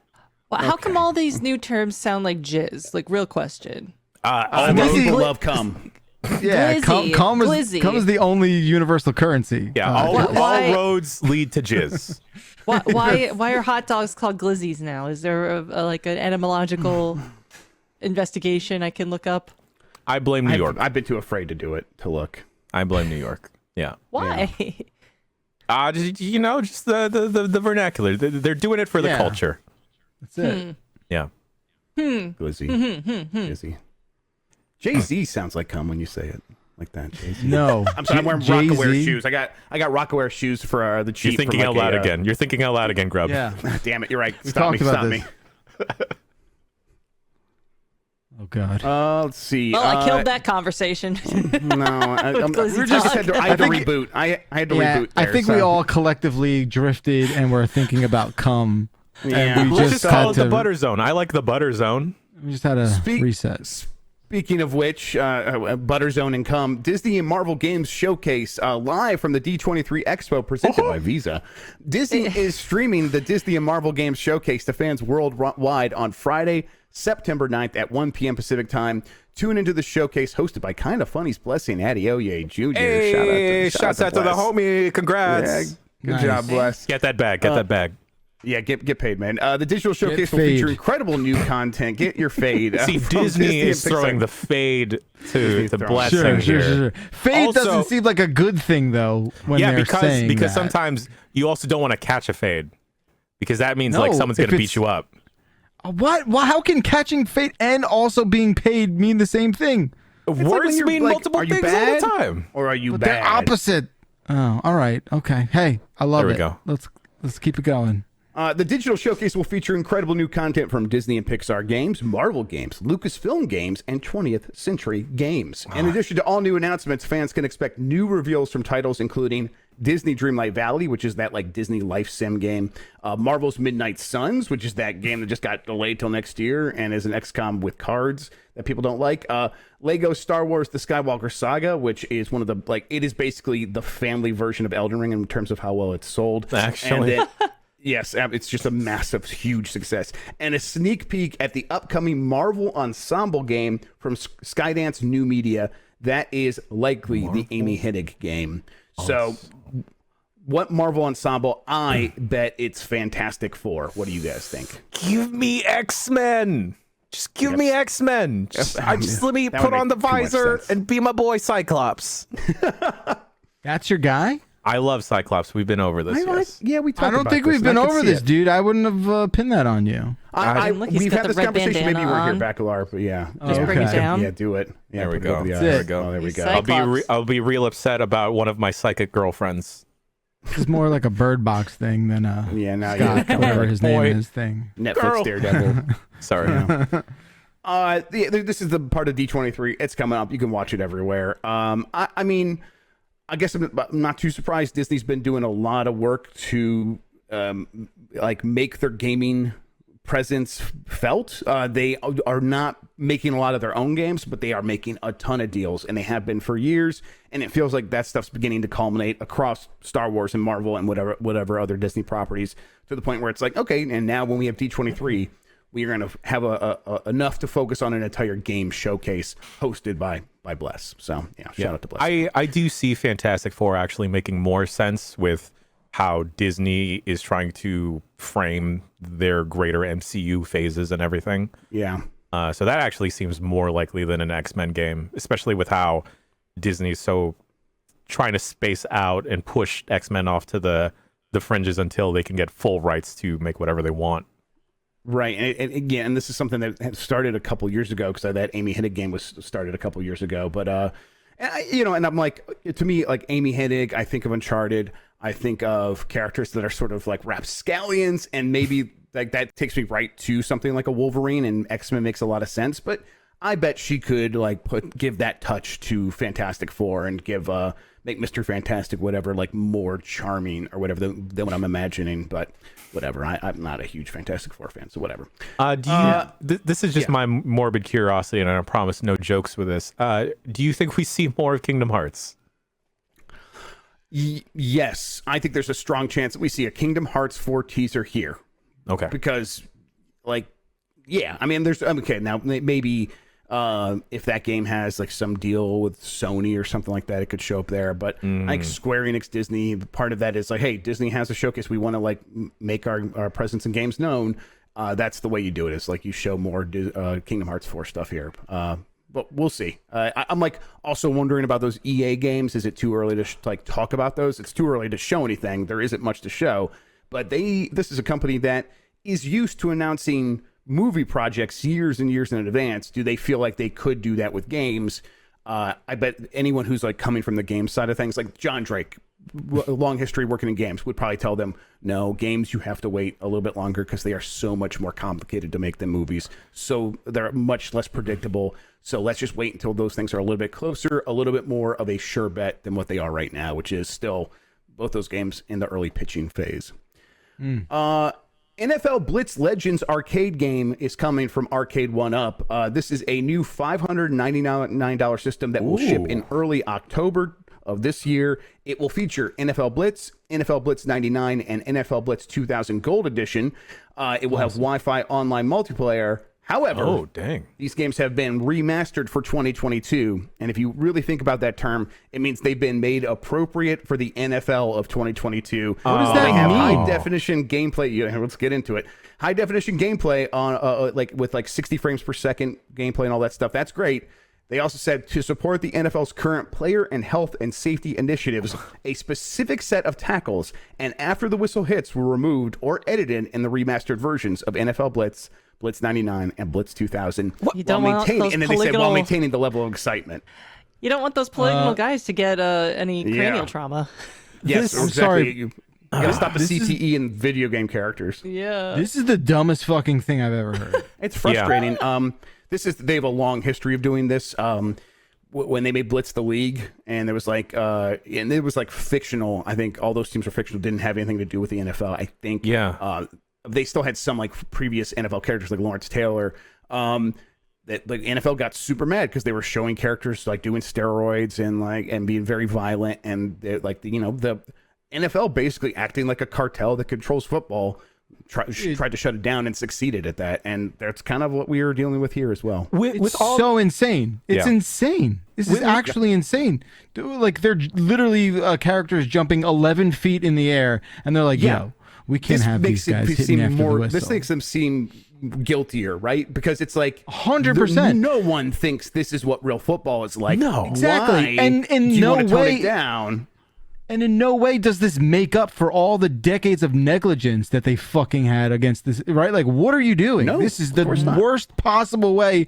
Doing this is worse than not doing anything, without a doubt. Yeah. Yes, with the video game. Right, yes. They should be doing a lot more with actual with the video people game. who have real brains in their skull. Yeah, absolutely. Oh my God, what a dumbass fucking move.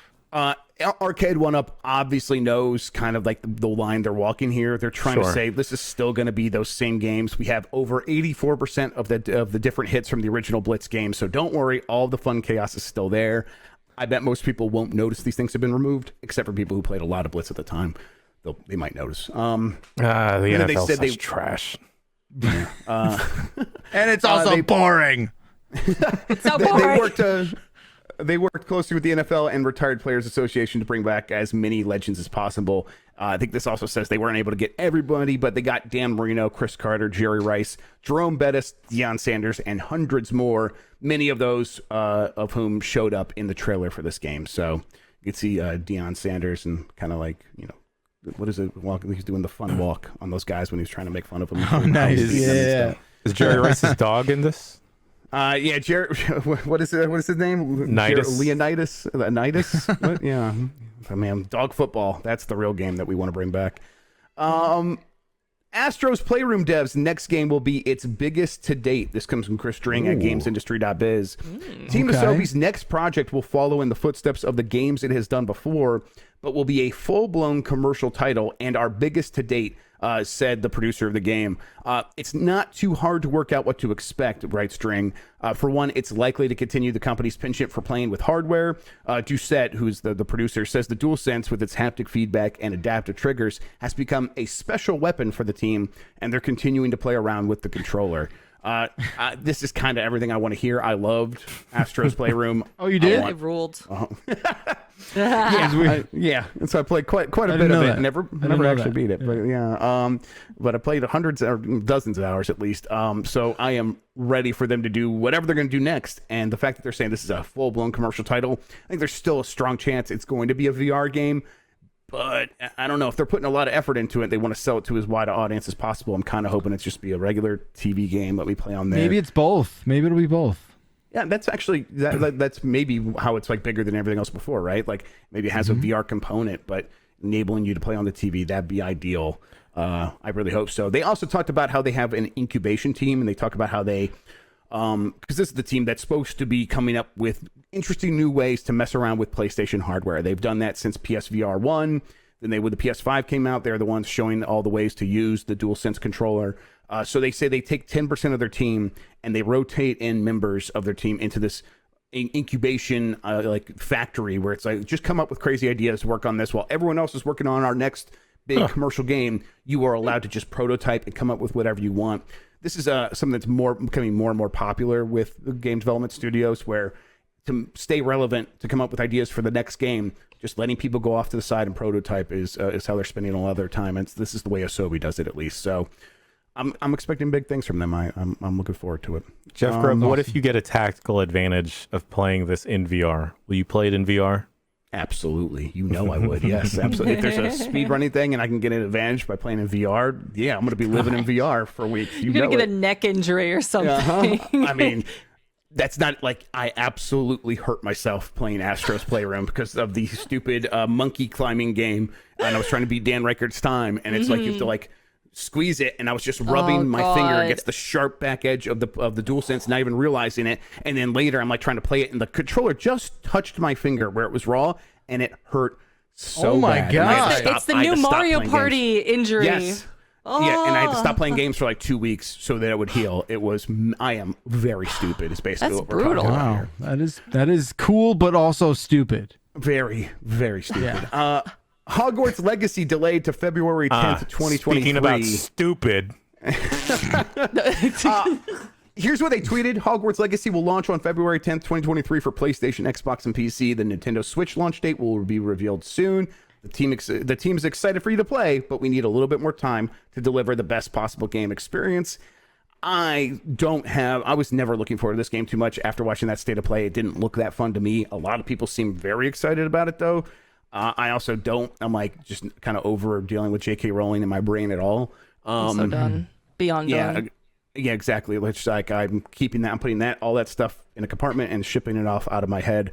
But you know, this game's still coming. Apparently, it's just not coming until next year. Any thoughts about like what's happening here? Some people think maybe it's because God of War is coming in November, and Sony, who has the marketing deal here, doesn't want this coming out right next to it. I don't think that's what's happening, but some people do. I don't know. What do you guys think? I just feel really bad for the devs that are fighting the steepest uphill battle in the world because they've probably dedicated years to making this, only for the author of this franchise to just continue digging herself a grave. Yeah. And it's not like your workplace is ever a democracy where you get to have a vote on what you're working on, right? In a lot of these situations, it is... Yeah. You kind of find yourself in situations where like suddenly you're making a game like this, and you like also it takes years, and you could change the person. I think a lot of people have changed in the last couple of years with their feelings regarding Harry Potter and the people that J.K. Rowling. So it's like suddenly it's like, man, that's probably really tough if you are in that situation, and yet you still got it. You're like still got to get your paycheck, and you still are. You want to ship a game. You want to get your credits out there so you could get another job next time. I mean. For me, my feelings about this continue to be, I'm not excited to play it. I'm not gonna play it, and I'm also not necessarily in a position where I'm like ready to judge other people for continuing to do so. I don't think that we voting with our wallets is not going to stop her from being hateful. Not really. And she's already richer than God too. Like I feel like. That's part of what's annoying about this is that voting with your wallet is not even going to significantly affect J.K. Rowling. She has a part of a theme park dedicated to this shit. Yeah. She's gonna be no consequence now. Yeah, no real consequence will ever fall on her ass because she's too rich to ever experience consequences at this point. So, but it's how like if irritating anyone is that? feels, if anyone feels like, hey, playing this game's gonna bum me out, don't play it. Like that's where I'm at too. So yeah. THQ is making a new South Park game. They confirmed this at the end of that THQ stream, which we did a talk over for. If anyone wants to watch that, that's on the site. They gave us updates on a lot of games they talked about before. There was a handful of new things announced, this being one of them. They didn't give us any details except for that it is from South Park Digital Studios, which is the studio credited with making the previous RPG games under Ubisoft, Fractured But Whole and stuff like that. So I think the safe assumption here is it's probably another one of those RPGs. Those things sold pretty well. They were well liked critically, so probably going to be another one of those, right? Yeah, the first one I remember liking a lot more so than the second one. It was just pleasantly surprised. Yeah. And so, I think that technology already exists.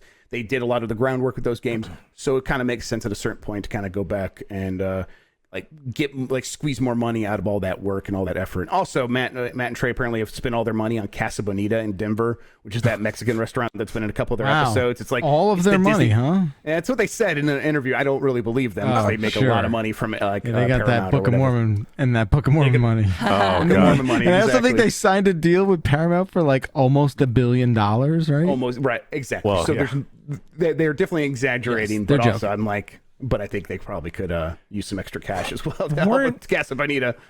Weren't the South Park RPGs with Ubisoft though? Yes, they were. That's why I'm a little bit confused here. But also, I'm trying to remember. I think maybe Ubisoft said that they were done with this deal and they didn't re-up it, and so it was probably available for someone to come in there and step in if they want. And Embracer and THQ Nordic seem to pick it up. Okay, that makes sense then. Because otherwise, is this going to be another South Park first-person shooter? Right, exactly. Is this going to be another kind of game based in the South Park universe? That's also possible, I think, but because they haven't said anything about it. Dating sim. I mean, really, the history of the South Park, the IP into gaming, it's like wild too, because this originally was with THQ, the original THQ before it went bankrupt. Right. And then Ubisoft stepped in and bid on the rights to publish the game, and then they published 2 games, and now it just seems like Ubisoft's not interested anymore or whatever. Dan Riker says South Park 64 2, just the game we all deserve. I'm curious. Do you think any of the tools that the South Park Studios has that when they're producing the show, do you think any of that helps at all with game development? I bet that they. Because like the way Matt and Trey said they were like kind of killing themselves on that first game.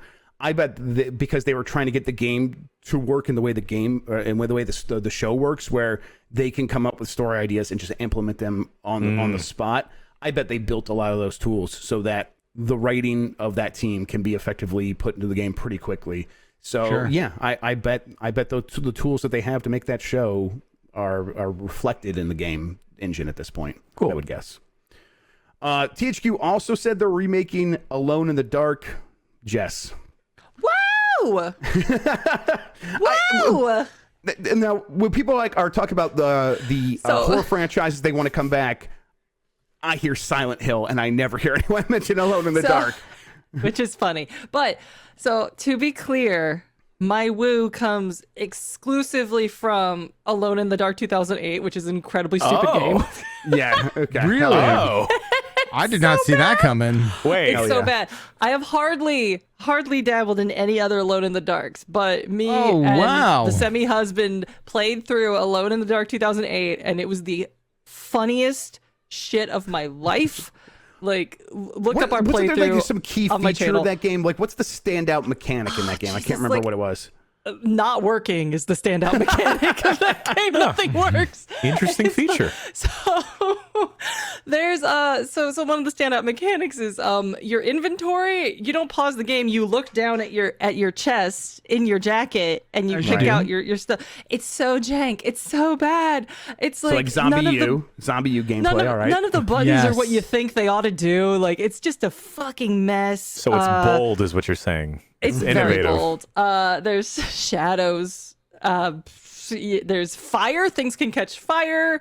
It's just mechanically, it is a wreck to play, and just like the plot makes no sense. The voice acting's bonkers. Edward Carnby, it's the same guy, but now he's like Native American looking. I don't really know why. He used to be like this ginger English fuddy-duddy. I don't know what occurred. And he also had amnesia. He forgot that he's like 200 years old and white. I don't know. But it happens to all of us. I believe that's the religion of Mormonism right there. So yeah, basically that's Mormonism in a nutshell. But and there's just like the most bonkers car chase scene ever is in that game. In Alone in the Dark? It's out of nowhere, and it's struggling to remember this. It's so bombastic, and all the physics are going wild. The cars are flying everywhere. yeah. The darkness is coming to get you. You're driving through New York next to Central Park, and like everything's on fire and exploding, and buses are flipping over. And like it's just so bad, and like none of the physics are even consistent. It's like different things happen. There's like RNG. Like the cops can fishtail you at any point. I don't know why the cops are even after you. Things are exploding. Sounds fun. Like. It was the funniest thing ever, and the end of it glitched out on us, and it was so cripplingly funny. Like my chest hurt from laughing. It was so any great. of it scary? No. No. And at the end, like the endings both suck. There's two different endings, and one of them is like you become Satan Spoilers, or Jess. something. I don't know. sick. Like I'm not sure, but there's a line at the end where your guy goes, let me echo it. I'm the fucking universe. Weird. Well, that's weird. Also, and that was at the very beginning of the game, somebody is harassing our guy Edward Carnby for a stone, and he's like a magical stone, and he goes, "I don't have your stone, and fuck you anyway." Oh, this sounds very good. This is a bad game? Remake. Yeah. Why? Where's the bad part? And the remake's actually going to be a good game, I think. So it's not going to have anything to do with Alone in the Dark. Not a remake of this. It's a remake of the old. Remake of the 90s game, right? Whatever. Oh my god! But I'm ahead. excited for the remake anyway because it takes place in New Orleans. I love the city of New Orleans. I feel like it's a fantastic setting. Nolans. It just looks cool in general. The spooky, ghouly guys look neat. I'm into horror games that look like that. So I'm excited for that. But oh my god, 2008 version is just transcendently stupid. I love it. It's two tiny bits. I think out of all the like THQ games that we collectively saw and deemed their importance level, right? Yes. last week, I want to say Alone in the Dark felt like it was important. Yeah. Yes. Yeah. They In a opened way. with it.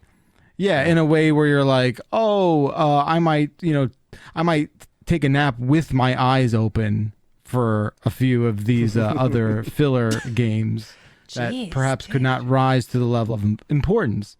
But that did, and I'm stoked. Dude. And I'm stoked. I'm stoked on Alone in the Dark. Let's do it. Remake time. Yeah, it's like it's still with THQ and Embracer as a whole. Like, are any of these games going to rise up to that level of like they feel like they're trying to be AAA or whatever? And we're still yet to see that, but this feels like maybe importance. one of them. You could say it. Importance. It's what we're all thinking. You're right. It is. It's interchangeable. You're hurting me.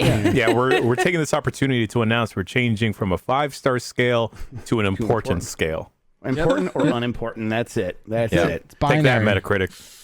Yeah. Take-Two is That in making your a house. Middle-earth game with Weta. God, I cannot. Weta. I'm never going to be able to. Weta Weta Workshop. Weta. Weta. Like This Gary comes from Chris Whitta, Scully. but Weta. Weta. Okay, Right. that helps. How much Weta? Chris Scully at VGC writes, a new Middle-earth game is in the works and set to be published by Take-Two's Private Division label. A new tweet posted by Private Division's official Twitter account announced that the publisher is teaming up with Weta Workshop, the special effects company synonymous with the recent Middle-earth movies and shows. We're thrilled to announce that we have partnered with Weta Workshop to publish a new game set in the literary Middle-earth universe of J.R.R. Tolkien. So this will be based on the books and will not be based on the WB movies or the Amazon show. It's going to have to be legally distinct to a certain That's extent. clever because likeness rights. There's a lot of them because Exactly. there's so many characters in that dang thing. They're all so important. I mean, this is exactly what happened during the Xbox GameCube era, where there was the Hobbit from the movies, and his name, he was played by a real actor and a really recognizable actor.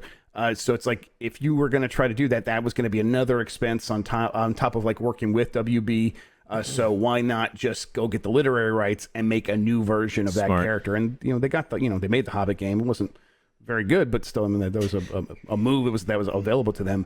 Weta, I think, will probably find other ways of like doing this stuff where they're gonna use a lot of the assets they have from making Middle Earth in like computers for 25 years or whatever, 30 years now. So they'll probably find ways to like kind of just smudge those up a little bit and make them a little bit different. But for the most part, I expect this to be a pretty good looking game from one of the the most world renowned visual effects studios. So that said, Middle Earth games, Lord of the Rings games, I don't know, they're really hit and miss. There's been a couple that I've cared about. The rest have been sort of kind of like forgettable, I think. What do you guys expect from this? I'm curious, like, it's simply called a Middle Earth game. Is they're not committing to a specific like storyline from That's what the it sounds like to series, me. or is it just like the setting and they're going to write their own story and characters to it? I think that's I don't think they've said for sure, but that to me that sounds like exactly what they're going to do. Is they're going to have the setting, the general lore will be surrounding them, but I bet they're going to make their own story inside of that lore. I think it should be an isekai, and someone from the modern world goes in there and they go, I'm not exactly in what I would call Earth. And there's maybe more like dragons. Maybe more like a Middle Earth, but there's freaking dragons. And yeah, this ring is talking to me. I guess I do this now. Thank you, Jess. I think that's exactly what they should do. Oh, man. Give me Tom I did not Bombadil. need to be made large for that, but thank you. No, I'm glad. It kind of put me on, made me nervous a little. You were on the track. We let you go. We just gotta let Jess be unleashed. Microsoft confirms Xbox One sales were less than half of the PS4 last generation. This is from Darren Bonthus at GameSpot. Microsoft has kept exact details on Xbox One sales close to its chest for several years now, but the company has confirmed that its console was outsold by the PS4 by a very wide margin. Ooh. Basically, in legal paperwork submitted to Brazil as part of this back and forth between Sony and Microsoft about the acquisition of Activision, Microsoft has said, hey, how could we be a monopoly? Sony dominates this space. They sold twice as many PlayStation 4s, more than twice as many PlayStation 4s as we sold Xbox Ones. So at a certain point, it's only fair that we get Call of Duty so that we can compete, is basically the underlying narrative here. The best thing that ever happened to them. I don't know if they're doing the math right. I don't think the one for one, I don't think it's a one for one. I mean, in terms of like, because they sold twice, we get Call of Duty. Yeah. It's silly. It's adding. It's like apples and oranges. It's not a one-to-one thing. Right. The more fair thing would be like, how much money do these companies make, like, at the end of the day? And I think once you add Activision to Microsoft, it actually puts them like right next to Sony in terms of how much like revenue they each make each year. So they can still like make an argument there, but yeah, it feels weird. Also, though, these are just these companies' lawyers saying whatever they need to say to make this deal go through. They don't care about it being fair or the math being apples to apples. They're just going to say what they need to say because they're the lawyers for these companies, right? Yeah, not taking into account that Sony has a baby's handful more of first-party offerings than Microsoft does or did in that generation. And ignoring Windows and Office 365 and Azure and the $1 trillion company versus the $1 billion company. It's like, well, the Xbox gaming makes less than Sony. It's like, okay, well, see? I guess we're at a disadvantage.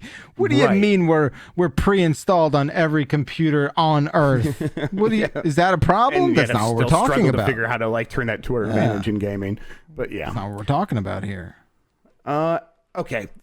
Hideo Kojima, he makes video games. Yes. He also likes to edit trailers for his video games. And he posted a tweet this past week, which is a premiere project that has 11 video lines or whatever, timelines or whatever, and 9 audio tracks. Yes, thank you.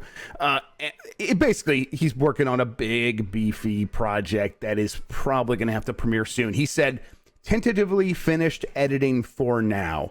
And he is well known for editing his own trailers. I didn't know that. Yeah, I didn't know that. This is probably going to show up somewhere soon. Isn't he incredible? That's actually pretty cool. I'll stop clowning on him now. Really, really dope trailers. Like, holy fucking shit, yeah. Do you know who else edits their own trailers? Jeff Keighley. Crazy, right? Like, they're basically the same person. Yeah. He's from like the IMAX family, right? Like, right, exactly. Yep. He's editing on an IMAX screen in his house. Yeah, it's really big. Yeah, you can fit so many audio and video tracks on this bad boy. Imagine he just added like extra tracks just to make it a dramatic photo. I was gonna it's say that he accidentally kept dragging layers up and didn't know how to delete the layers. Why is V1 blank? What are you up to, Kojima? Yeah, But what's he's up got with that? Because the seven game is the active- real video that you can't see, man. Oh shit! There's I think 7 this probably active shows up. video tracks there and 2 active audio tracks, but it looks more impressive. It does look very impressive. And then there's the what is that last line where it's in Japanese? I guess that's It says probably- mix. Okay. Thank I you. love that Audio like mix. I love that he Mix made it. it in black and white. I love that he's just like It's very dramatic. I want just to know like- what his color labeling system is. Don't keep me in the dark here. Those are not gray. You can't edit I this just way. think There's it's all so different awesome colors, that man. he's like Come on. he's like, all right, am I cool to tweet this as a tease? Hold on, one more I final don't think- touch.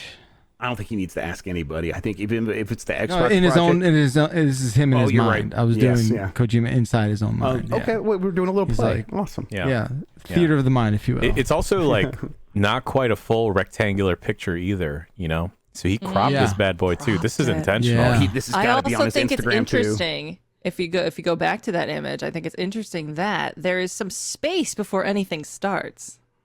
There's Right. a lot of space before There's a anything lot of starts. space. What's That's- going on that- there?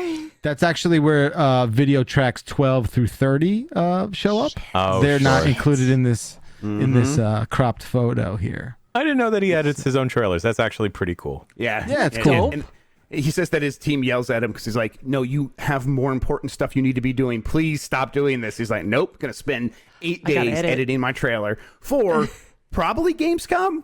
Hosted by Jeff Keighley, coming up later this month, right? That's probably where this is showing up. Oh, this is where. Okay, I see why your next story is timely. Let's see here. What if though, you know what Kojima's really gone into recently is Paddington.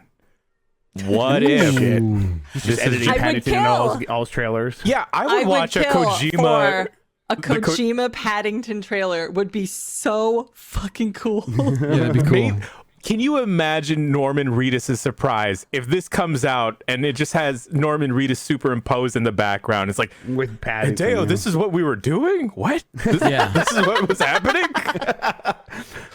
I mean, you're a genius. I guess I just don't get it. It's Paddington in the BB unit. Oh, Just I somebody will. Photoshop Paddington in there instead of BB. Well, I know the thumbnail. Thank you now, Jessica. Oh, fantastic. So yeah, I think this will be at opening night live, probably. He's And not then- swimming in like whatever liquid. It's just marmalade in there. Marmalade! Yes! Yeah, a marmalade jar. It is a giant marmalade Nice. jar, Oh my like not the God. actual thing. Yes. Nice. Fucking A. T-shirts. T-shirt. PT is 8 years old. It turned 8 years old this week. Yeah, My that's child. awesome. It's in It grade does- school.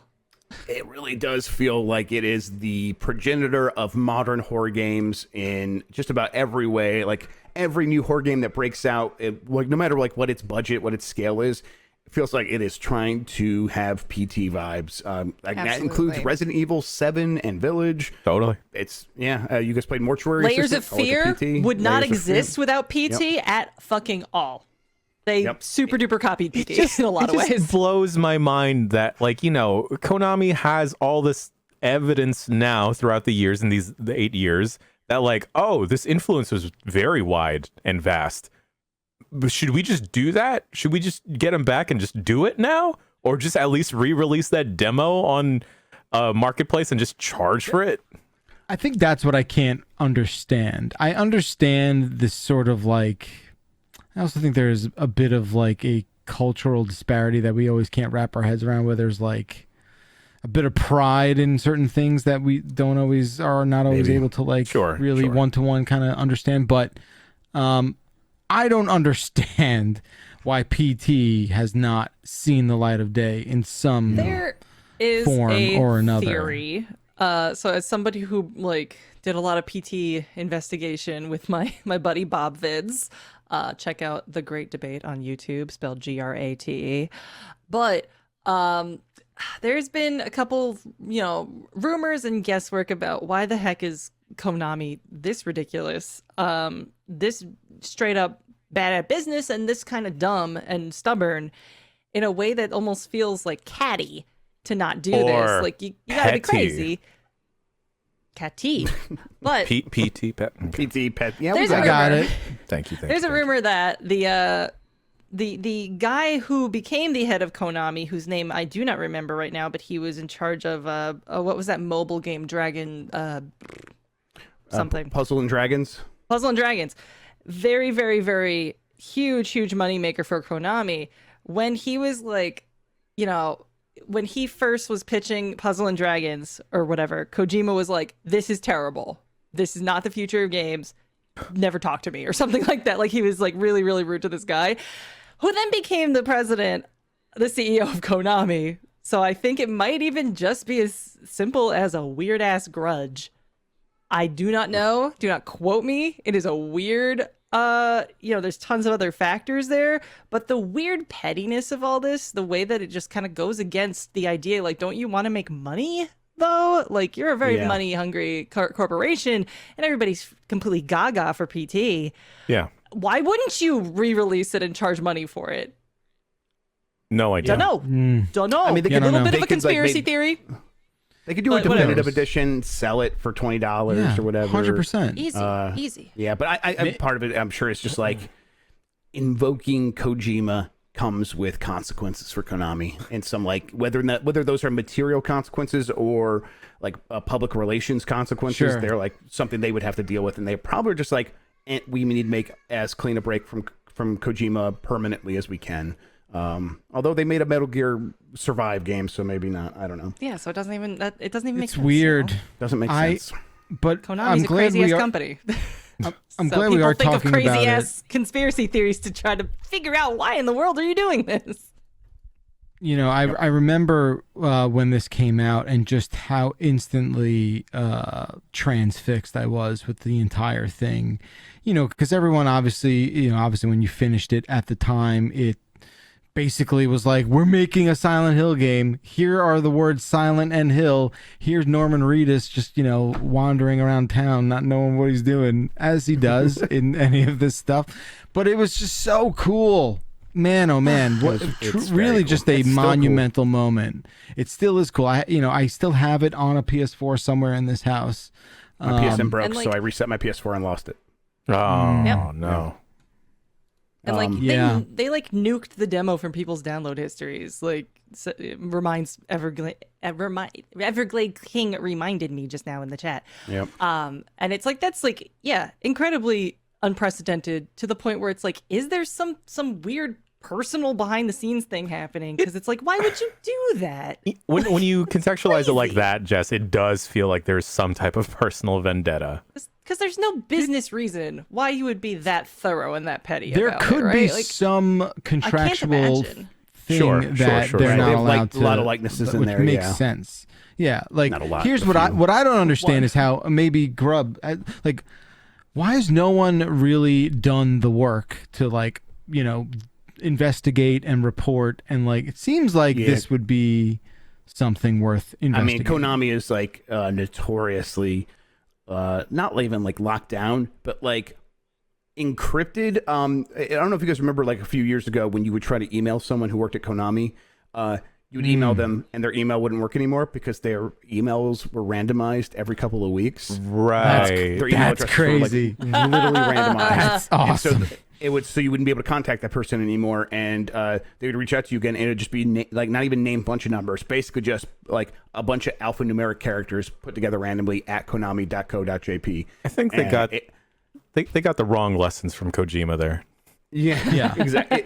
It's a bizarre company that stuff probably filters down to just like, there is no reason to try to go against this company. Like, you could just leave, and then I think once you leave, you're like, you've learned the lesson of just leave them in your rearview mirror. So we're not going to talk about it either. And Kojima's like got other business going on, so he's not necessarily like spilling the beans. There's all I bet there's probably like non-disparagement clauses involved in that breakup. Totally. Someone in the chat saying, "What are they? The Yakuza?" Would you believe that Silent Hill people are curious if they're related to the Yakuza? And by Silent Hill people, I don't mean the fandom. I mean the guy that plays James Sunderland thinks that they are Yakuza related. It's weird. yeah. Konami's weird. Konami's I don't know. weird. Yep. That does it for the news, though, Jan. I don't know if you want to take a break or do the emails, or what do you want to do next? Let's go take a quick break, huh? That sounds good. right. That feels Sounds good. fantastic. Let's stretch our legs. If you're watching live at home, hey, I don't know, drink some water. What? Don't be mad at me, Konami. Don't be What? mad at me, Konami. I love you. You're looking good today, though. So, you know, just pat yourself on the back for that one, buddy. See you soon.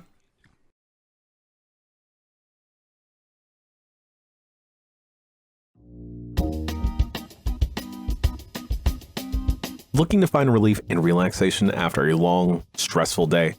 Ever notice that using CBD alone just doesn't cut it either? Well, try Delta Munchies. Euphoria you can taste. Delta Munchies is the leader in the hemp cannabinoid industry and specializes in delicious award-winning gummies, vape pens, and tinctures. Similar yet different from CBD, their products go beyond providing just stress relief alone. Users have also reported having an elevated experience that is altogether calm, euphoric, and relaxing. Delta Munchies is also revolutionizing the way you find relief by shipping straight to your door for free. Skip the line at the dispensary and shop online at www.deltamunchies.com and use Bombcast20 for 20% off your order.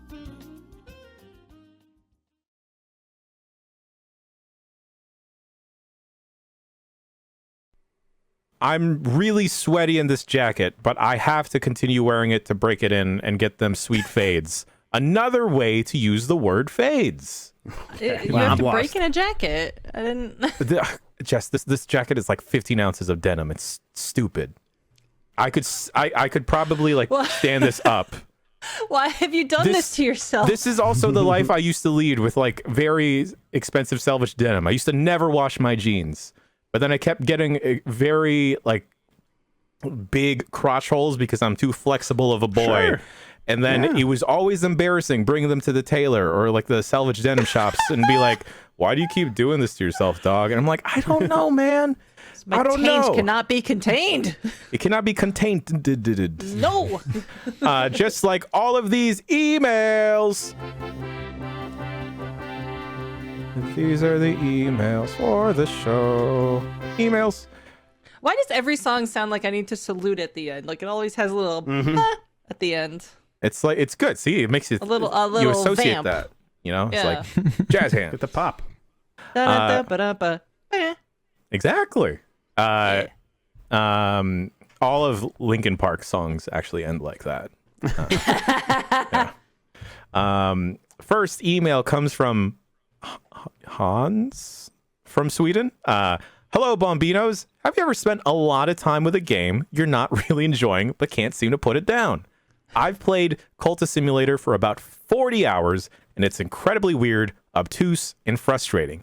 But there's also something about it that makes it super hard to put down.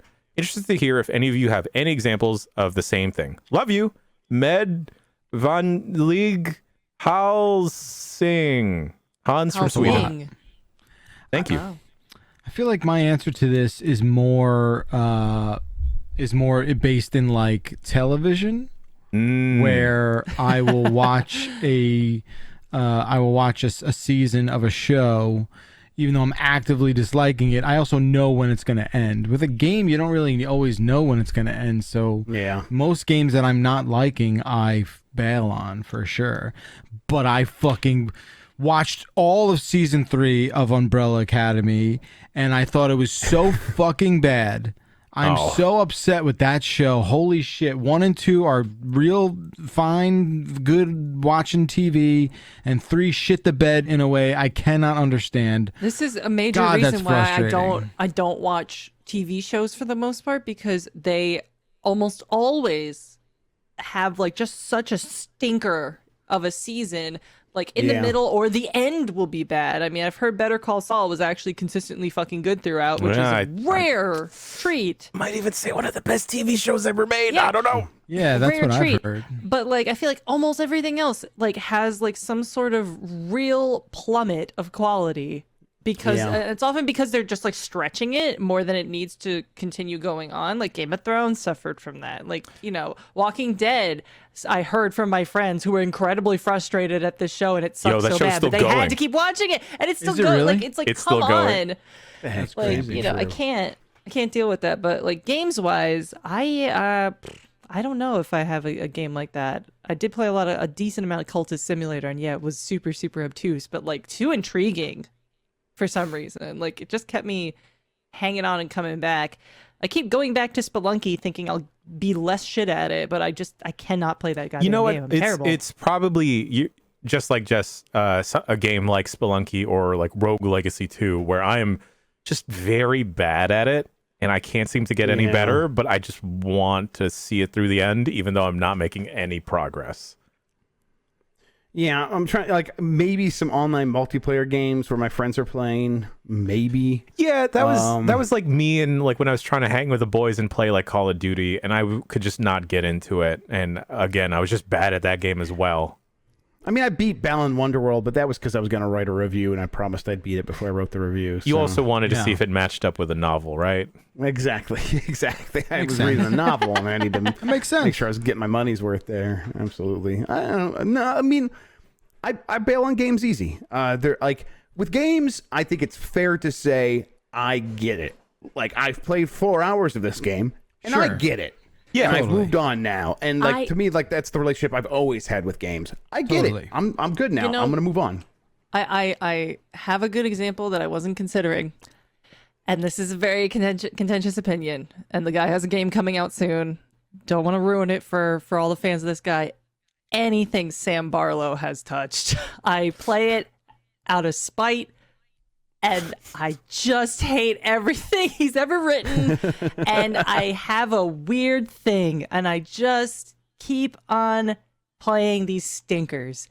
And I wish him well on Immortal that's coming out soon. Immortality. I wonder which woman will be traumatized. I haven't played any of those games. That one looks pretty cool, though. I have to say, it's the same game again, and also, but it's like the movie footage stuff. We're going to voyeur a woman. At some point, you will be a voyeur to a woman. It will be. Yeah. It'll be. Presented as if this makes her really interesting and deep to see her in her bra or talking about sex. That's definitely all going to be in there 100%. Yeah, but I like the idea of being able to search movies. But I don't know, something about it. Yeah. I'm sick of his shit. Absolutely. Jess, you're never going to get that code now. I'm never going to get that code, which is why I got to send somebody else to secretly get a code for me. We're all guilty by association now. Thank you, Jessica. Damn. All right. Next email comes from N from Russia. Hello, Bombcast crew. I've got 2 questions for you today. 1, do you pronounce email email? Okay, so E-mail and then mail, no space, but the M is intercapped differently in your head. And then obviously yes, because I stumbled over reading that. So I read it email, then a mail. A mail. No, I read it email either way. Email. No. It's email. No. It's email. You're the broken one, Jen. I mean, we've already established this, all right? Mr. Clifford. What? I didn't hear you. What? What's wrong with that? Nothing. No. And their bless you. Their second question is, I'm currently helping to beta test a small indie game, and it is coming closer to a release. From your own knowledge, what things would we need to account for to set a date? How many games are getting released soon after big conventions like PAX? In what time window do you usually get keys from bigger developers? That kind of thing. Any nuggets of wisdom would be appreciated. Oh, keep being awesome. What a loaded question. And from Russia. Yeah, I bought a house, and the one thing everyone always says, like, don't try to time the market. I feel like it's probably the same thing for launching a game. Don't actually try to time this stuff too much, because I think you're going to overthink it. This is not true. Pretend your game exists in a vacuum, and do what's right for the game in that vacuum. And I think that's good advice. I think that's all you can do. And like so many things are out of your control. Don't try to think like this is in your control, because it really feels like it's. I don't think it ever really is. Yeah, and then Jess, go ahead. I think the only timing advice that makes sense is if it's a scary game, you might want to release it when people are thinking about Halloween. That's like the only good idea. timing thing that I would really consider. Yeah. So anytime between August and October 31st. And sometimes if it's a small indie game, it can catch wildfire and wind up spreading that the release doesn't matter at all. And people will continue playing it or circle back to it eventually. Go back in time and release it for Xbox Live Arcade in 2008. Yeah. Yes. Yep. Along with Shadow Complex. Let's go. Yep. Also, just make a trailer with a bunch of fake box quotes from like not real outlets. With all footage not in the game. I wonder if like anyone would get into genuine trouble if they did that. But just slightly off names. Like instead of Chris Pratt, like Christopher Pratt. John Depp. Yeah. Like John Leguizamo says. Tom Cruise's. Exactly. Just add an S. Goku. Gokus says that this game is I thought Goku amazing. was one of the quotes. Yeah. No. Oh, yeah. I thought you were gonna read the email. I'm not. I'm tired. All right. I don't think I said this at the tippy top of the email segment, but you can send your emails to bombcast@giantbomb.com. Bombcast@giantbomb.com. There's a lot of spam hitting that bad boy right now. Yeah, it's not the best. It's fun. Next one comes from Trevor from Edmonton. Hello, Bombcast. Hello. Hey, last week on Game S Mornings, Tam demanded that Embracer Group remake Soul Reaver and have FromSoft make it. This was very interesting to me because most of the time when I see people want a remake of a game, they never state who would make it.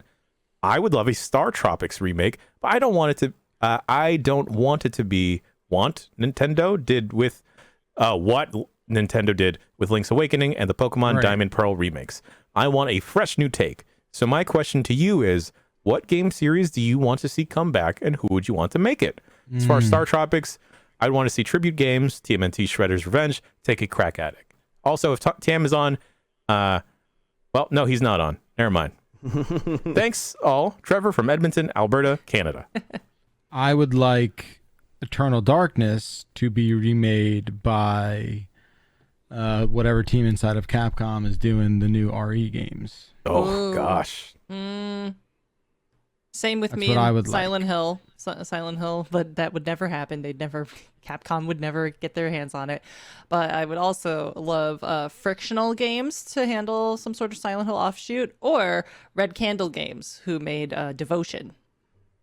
I want Donkey Kong 94 remade by the Mario team now. That's it. Like, just take the team that's making Mario games now and have them make doable. Donkey Kong 94 and like maybe make it like a full reimagining 3D game. Yeah.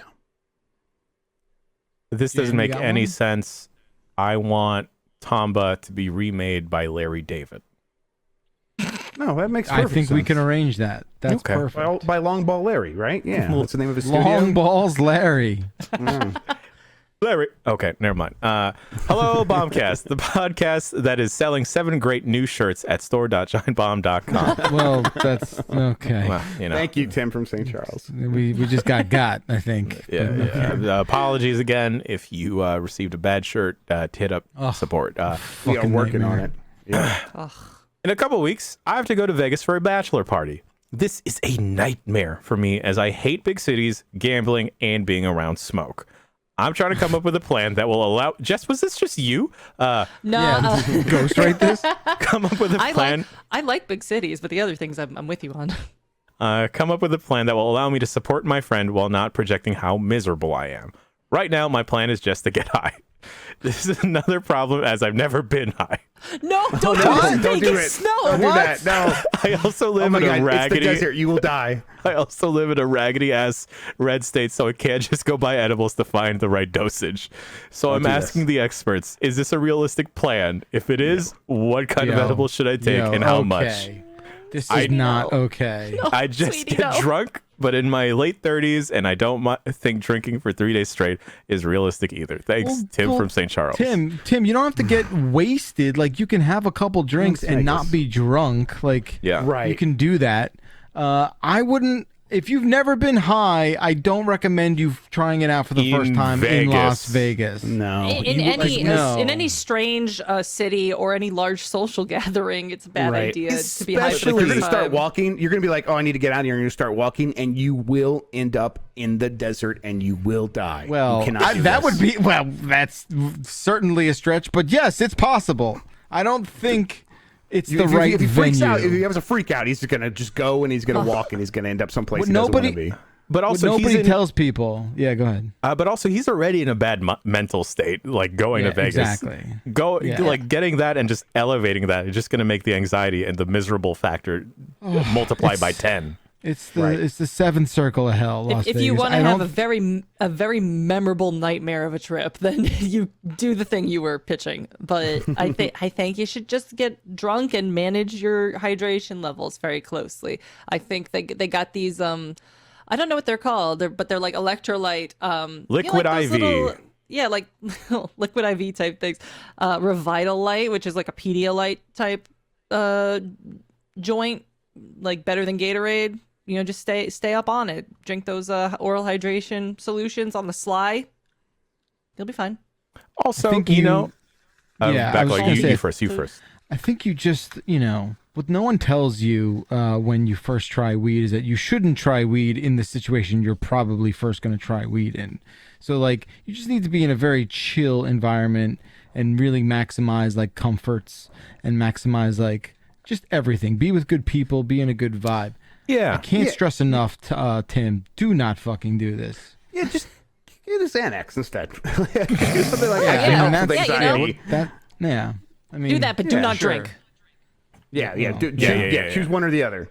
Yeah. Do not combine those. Also, you could be going in this miserable, but once you get there, you're celebrating your boy's day or his bachelor party. Things might turn around. Right. That's it. Also, speaking of someone that went to Vegas twice recently, it can actually be very fun. Sure. Yeah. Sure. Yeah, you'll probably end up having a good time. Yeah. Hit up the face. I just found out I'm going to another bachelor party, probably the last bachelor party until I have nephews getting fucking. That's until they're not going to invite you to their bachelor That's until party. I invite everyone on staff to mine. Yeah. Oh my God, that's actually right. I gotta invite you. Let us put it on for you. Let us put it together. Yeah. I gotta meet more young 30-somethings. Let me get on the phone with Barbara Jan. Let's make this happen, dude. But like, this guy is his second marriage, and I feel like he's gonna want to go like real hard to like Amsterdam or some shit. Which is fine. Like Amsterdam is fine. That's great. I like it. Destination bachelor party. It's pretty sick. Oh, dude, for whatever reason, all of my dumbass friends do this like, hey, we're going to fly here to the bachelor party. That's cool, right? Sure. To the moon. I'll fly twice for you and your dumbass. Anyway. But yeah, that's something to look forward to. Oh, it's good fun. luck, Dan. Good luck, Dan. Be a good boy.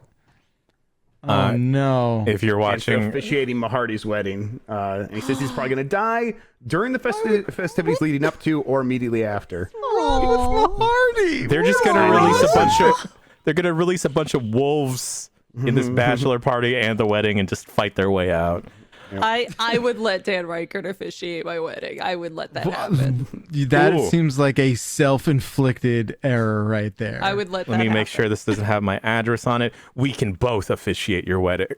Oh shit! Dueling officiants. Oh!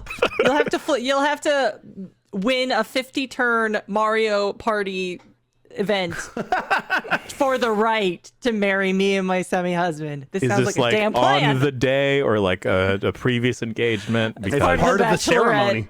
It'd be cool if Dan like dressed up and wore like prosthetics on his face to really change the what he looked like in a crazy way. I would really appreciate going in that way. Like a Mike Myers character? Go Mike Myers on it and just become a different person, and that's how you officiate the wedding.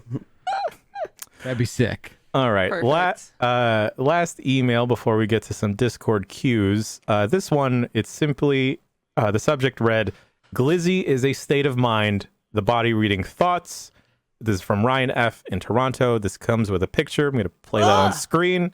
What the fuck is that? That is banana. for our audio listeners, that's easy. This is a hot dog bun with peanut butter and a banana put in the middle. That's easy. I would sooner call this a glizzy than call a hot dog a glizzy because I just have like I just have a disdain for the idea that the vehicle term Processed meat. the idea of the word glizzy, it doesn't fit. It's like when you meet a guy named Sean and he doesn't look like a Sean, he looks like a Tony or something. Glizzy. Oh yeah, that's the does not same exact thing. It does not fit a hot dog. It does But not you don't look like a befit Sean. hot You dog. look like a glizzy. And then you start calling him glizzy, and he gets real mad. And he ruins every time. Yeah, I'm just calling you glizzy because you look like a glizzy, and he won't shut up. Like, just accept it. I was on a call with Bakalar yesterday when I opened up this email, and I thought this was finally the time. Someone sent a D pic. But no, it's a glizzy pick. Thanks. I think the bread ruins this fucking thing. By the way, like bread just seems. Should we put it back on? The bread has Like, like probably more sugar than like the fructose of the banana or whatever, Without and a doubt. and the peanut butter. I kind of hate it. I love bananas and peanut butter, but I don't I'm gonna want go it make this right now. enclosed Actually, in since we're done here, bread. I'm gonna go make one of these, Yeah, and I will report back. Put welcome it in to a tortilla wrap. I'd fuck with that. No. This is like flour or item. corn. This is item number. basically a You crepe. first. This is basically sure. a crepe. Sure. You know, in the I feel like if you went Philippines, to Belgium or France and you said, "This is what crepes are in America," You get they stabbed. would shoot you. Yeah, you get stabbed. They would invent guns right there on the spot. right. All right, we have to legalize Guns. guns for this person. Yeah. Right now. you know, in the Yeah. Philippines, folks will straight up put ice cream in loaves of bread like this. So this isn't too far That off. seems all right. That Yeah. seems okay. A literal ice cream sandwich. Yeah. All right, I'm just gonna doing it keep the this right way. picture of this the banana good. glizzy. Yeah, that feels It's good. the new member of the team. New member of the team, like the 10th member. There it is. You get like some arms and legs protruding out of that bun, and we got ourselves a mascot. I love that. Fine. I love that Ryan broke a part of the banana so it would fit perfectly in the bun. Yeah. I'm noticing broke that that now. in. He just bit into that bad boy. That's a bite mark right there. Yeah, like hot dog buns to me are like the worst kind of bread, though. I fucking Oh, I hate it. love I don't a even, good hot dog bun, though. No, but like I just can't get down with it. That Even I rich try and flour. minimize the Busting amount out of the hot dogs, Cintiq. and I just like Here I go. I'd rather have a hot dog with all the fixins without the bread. Like give me like all the sauerkraut and relish and mustard and all that good stuff. But the bun is like the worst part of it. What I if it feel was a like. pretzel bun? Now you're fucking talking, Grubby. What if it's brioche? Because I love. Yes, sure. But I love my. Ooh. I hate these potato bread fucking pedestrian bullshit. I just. I like them, not. but I get it. I know what you're saying. I know? do like them because I'm trash and I'll eat this trash. But yeah, I get it. Sure. All right. I gotta Pretzel, like pretzel rolls. Oh. I gotta like Pretzel roll. use the snipping tool. I can't just like it's a web P, Jan. I don't know. Yeah, this banana is certainly circumcised for sure.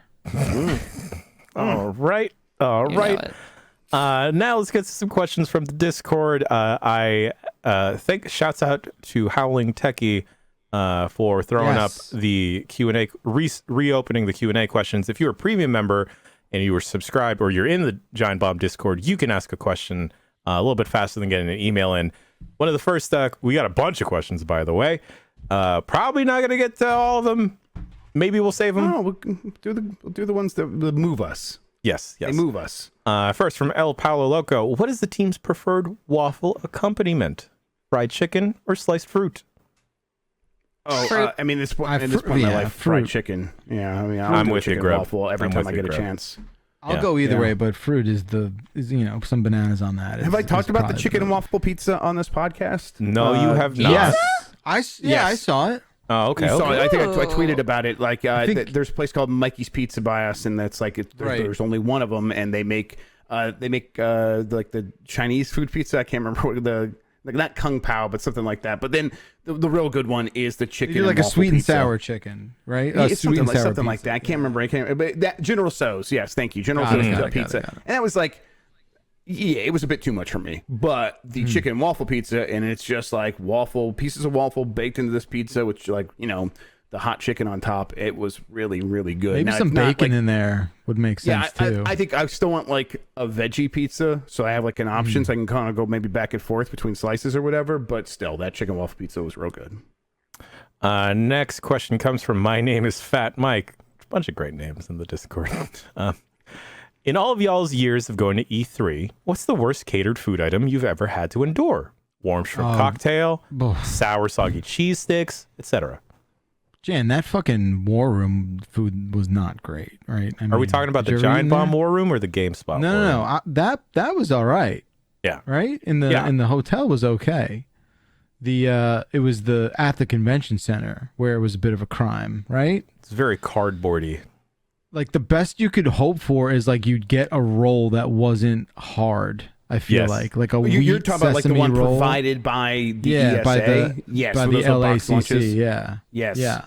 I mean, the box yeah. lunches. Oh man, that sucks. Yeah, they weren't great, but it's like if you were going to anything with PR, they were like, hey, here's a slider, here's like all kinds of delicious stuff. They would like, oh, we're taking care of ourselves, so you're going to get some too. I do miss that. I want to report a glizzy delivery. Okay. In the dock. Okay. Wonderful. Oh, it's in the dock. Okay. Jess, Put it in the dock. Oh, look at this sexy. Look at this sexy little thing. No, Look at this sexy Jessica. little guy. Jessica. Oh my God, I'm losing my mind. Okay, hold on. This is going to take me a hot second to get. Incredible. This is actually this could be porn. This could be against This could be is TOS. erotic. This could is be too TOS. big. Intense. This could be TOS. I could in make trouble. this glizzy way sluttier. What are you saying? This is a glizzy slutty is glizzy, ready. Okay, hold on, This folks. glizzy is ready to go. No. Okay. I feel like there's no way we can oversell this. You guys are going to see it and just No, go free. Yeah, this you're gonna- glizzy, this glizzy is chilling. I could have put a lot more of seduction in his eyes if I wanted look to, at and I Jan. didn't. There Look at is Jen. enough. This has got to go. The best part of this glizzy is it leaves so much to the imagination while also not. Well, also having know? basically a butthole. If Ryan is Yeah. okay, I think we should. Oh, fuck. Sorry to This the is audio TOS. listeners for sure. Sorry, Twitch. This is TOS. I mean, gonna- this is good. We got to put this in the description or whatever. People gonna can get see this, clapped like, right yeah. now. Oh, There my God, it is. this fucking thing. Thumbnail. Yes. Oh I don't know if my we can do this God. as a. Oh boy. I think we have to. Yeah. Oh my God. We'll only put the glizzy's top just half. Only the chillaxing. top half. This glizzy's just like, I know what you're thinking. You know? It's just like, I Jess, know what can you're you? thinking. Are you logged on to the Giant Bomb Twitter?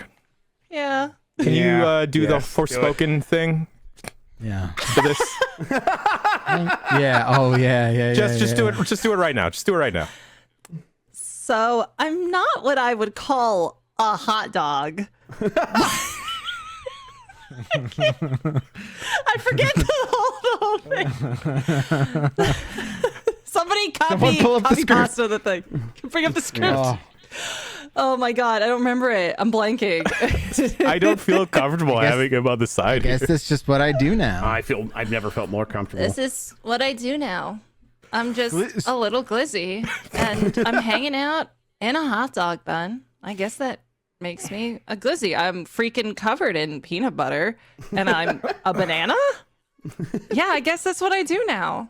Man, I've never seen a picture that really encapsulates Maxon and Glizaxon as well as this. Glizaxon. As Put this the does. bun comment back because now that glizzy is super, super comfortable and I appreciate it.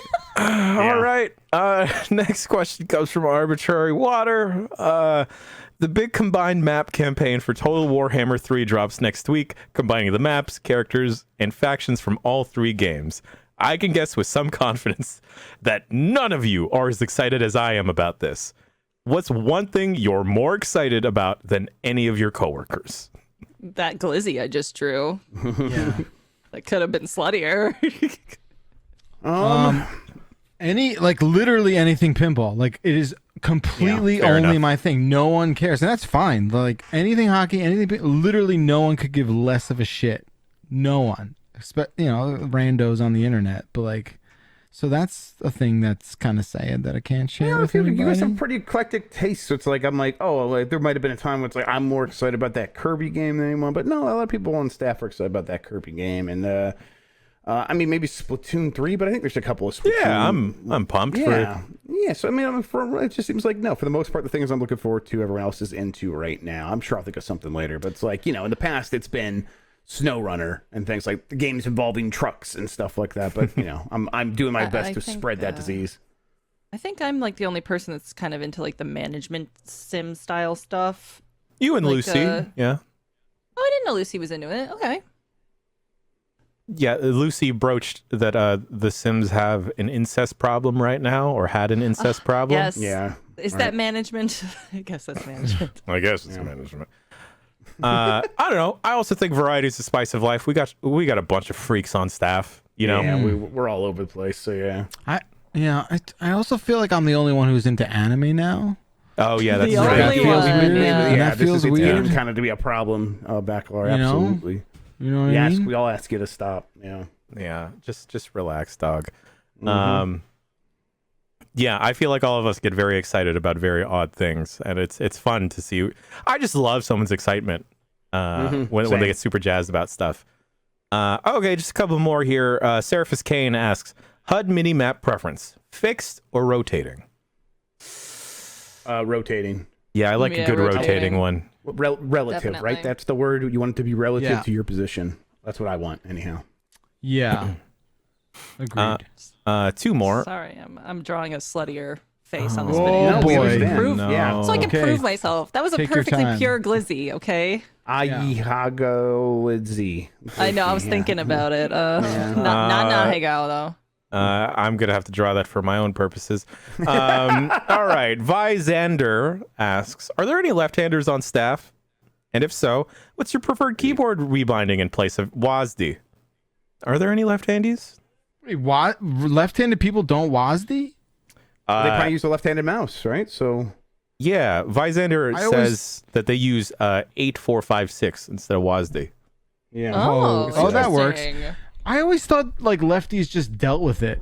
I just thought lefties were like the same way they have to deal with in driving. Medieval times, Like- yeah, they did. No, but same way like gas is always on the right. You know, like, Some car makers have it on the other side, but you're right. Most times. what? No, it's on. Do they? No, my van has it on the left-hand side. Oh, you're talking about the pedals. the pedals. Oh, you're talking about the gas Oh. pedal. My bad. I thought thought were like, you meant oh, the gas cap. Oh, Oh, yes. no, that yeah, wouldn't the gas, distinguish okay. I thought you meant the right gas and cap too. Yes. Yeah, my they. bad. Okay, Everyone there we has to go. drive with their right foot. If they have a right foot, you have to drive with your right foot. Even if even in England where it's that's probably right. It's probably on the right side, even though the I mean, unless steering the wheel's on right clutch. side. And now I'm gonna have to explain to fucking Dan Riker what a clutch is, but that's another story. But yeah, like that's everyone has to deal with that, you know. So I just figured everyone dealt with WASD. Yeah, I I mean, never 8456 makes sense though. I could see Yeah, it. that works. But then why not just go with the arrow keys then if they're right there? True. There maybe because yeah, I don't know. That's a good question. Or maybe The just height like of how it you're in the keyboard? Yeah. Well, that makes sense. Yeah. That makes sense. Yeah. All right. Two more questions. This one comes from Blue Monk. How many dumplings could each of you eat in one sitting? 40. What are we? Whoa! That is such Pork a and deep, shrimp. like. Pork and shrimp. Wow. No, Yeah, but what no are the size of hesitation. them? Are they steamed? Are they fried? Steamed dumplings. I could eat a lot. I don't know if I could do 40.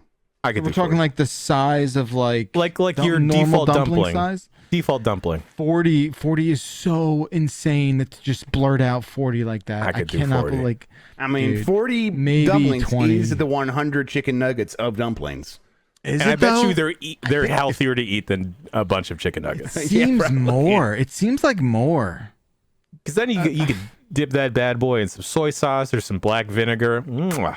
You know what? man, I've that been sounds so having these crab rangoons from this place last couple times we've ordered in, and there's something special about these that I feel like, gun to my head, I could throw back 30 if I had to. You know, I could eat it. I want to say 25. Okay. Maybe a lot 30. of dumps, a lot of dumps. It's a lot of and a lot dumps. of dumplings. How many bananas do you guys think you could eat? I want to hang on. I'm gonna look up It the world depends how record for slutty they banana. are. Speaking Yeah, of, right, obviously. I just posted this Oh, good. sluttier Where face is this? one. By slutty, I World think you mean record. also their ripeness. So Oh like, boy. Okay. I think. Jess, wait, can you hold throw on, this in the let's- Discord, please? Okay, Jess, we're really thing. being suggestive here now. Sure thing. Yeah. How many like normal ripeness bananas? I could probably eat 10 before getting like sick. I'm And gonna just post it with no context so that Lucy and Tam just get to behold this and have no idea. Oh yeah, It's about time about time they have to figure out the joke, right? Yeah. The record for most bananas eaten in 1 minute is 8, which feels like In a minute, that actually, they're hefty. They take up so much space in your stomach. Yeah, dude. yes, they're very like space intense. I bet you lose weight. You know, I bet they're a good conduit for weight loss if you were just trying to go on a banana diet. You know, how filling and how big they are in your belly. Man, suggest a face on this guy, dude. The face on this one, I can't. I feel bad looking at it. I'm thinking we my just. glizzy. I'm thinking we just end the show with fading out to that. No, I'm not gonna say it. All right. Last question. Say it. And again, if you want, but Grub, say it. Just say it. Give it pubic hair. There, are you happy? No! Yeah, me neither. I said I wasn't going to say it. Yeah, it's not what I thought you were going to say, but I'm not mad. That's I'm why not mad. put a filter on it. I'm not mad you said it. Just saying. I'm just upset. Stupid podcast. All right. Fucking awesome. Could you imagine that little glizzy with a bunch of pubes? Well, so sick. Okay, here's be a so more sick. suggestive face. Glizzy, there's Chance the chat. Dude, there he all is. I gotta say is give that glizzy some pubes right now. Okay, all right. If you want to ask any questions on Discord, make sure to join. I thought there was one more. Was it pubes? I've got Was it no more. about pubes? I've got I no refuse. more after that. Join the Giant Bomb Discord. If you're a premium member, you can pop into the Q&A questions channel. Throw a Q's join there. it either way. Either way, join it. It's a fantastic community. I just learned the other day that they have a fantasy football league, and I'm in too many this year, so I can't join this one. Gosh, we've got an obscene amount of stuff coming up this week, don't we, friends? Oh yeah. Obscene, certainly do. like that glizzy.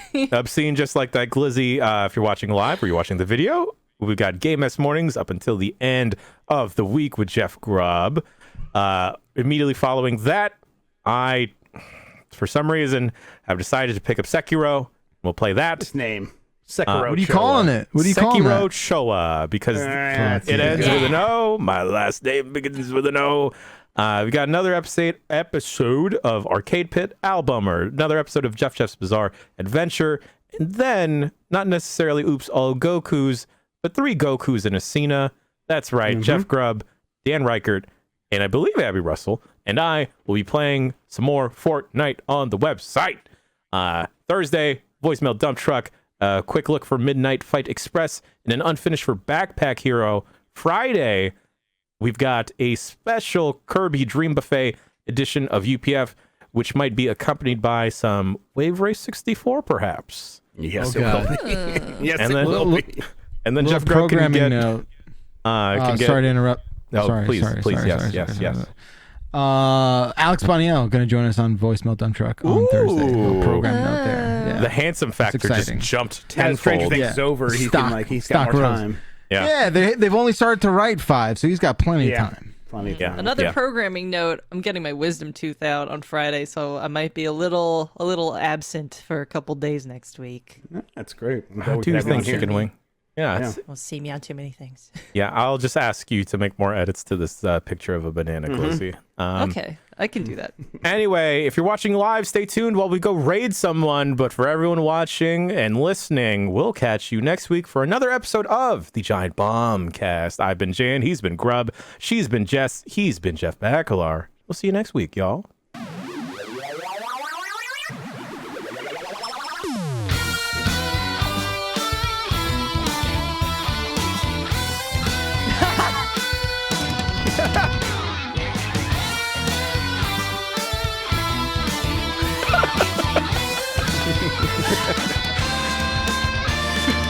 Animate his mouth so he's talking. Giant Bombcast is hosted Like a- and live produced by Jan Ochoa, with support from Jeff Grubb, Dan Reichert, Jess O'Brien, Lucy James, Tamor Hussein, Jason A. Stryker, Matthew Rory, and me, Jeff Bakalar. The theme music is provided by Tom Monda. Our logo is designed by Dave Schopenek, and you can find him online with the handle @DaveSavedTheDay. Justin Vachon is our sweet little art boy. And thank you so much for listening. Of course, a kiss on the cheek to you at home.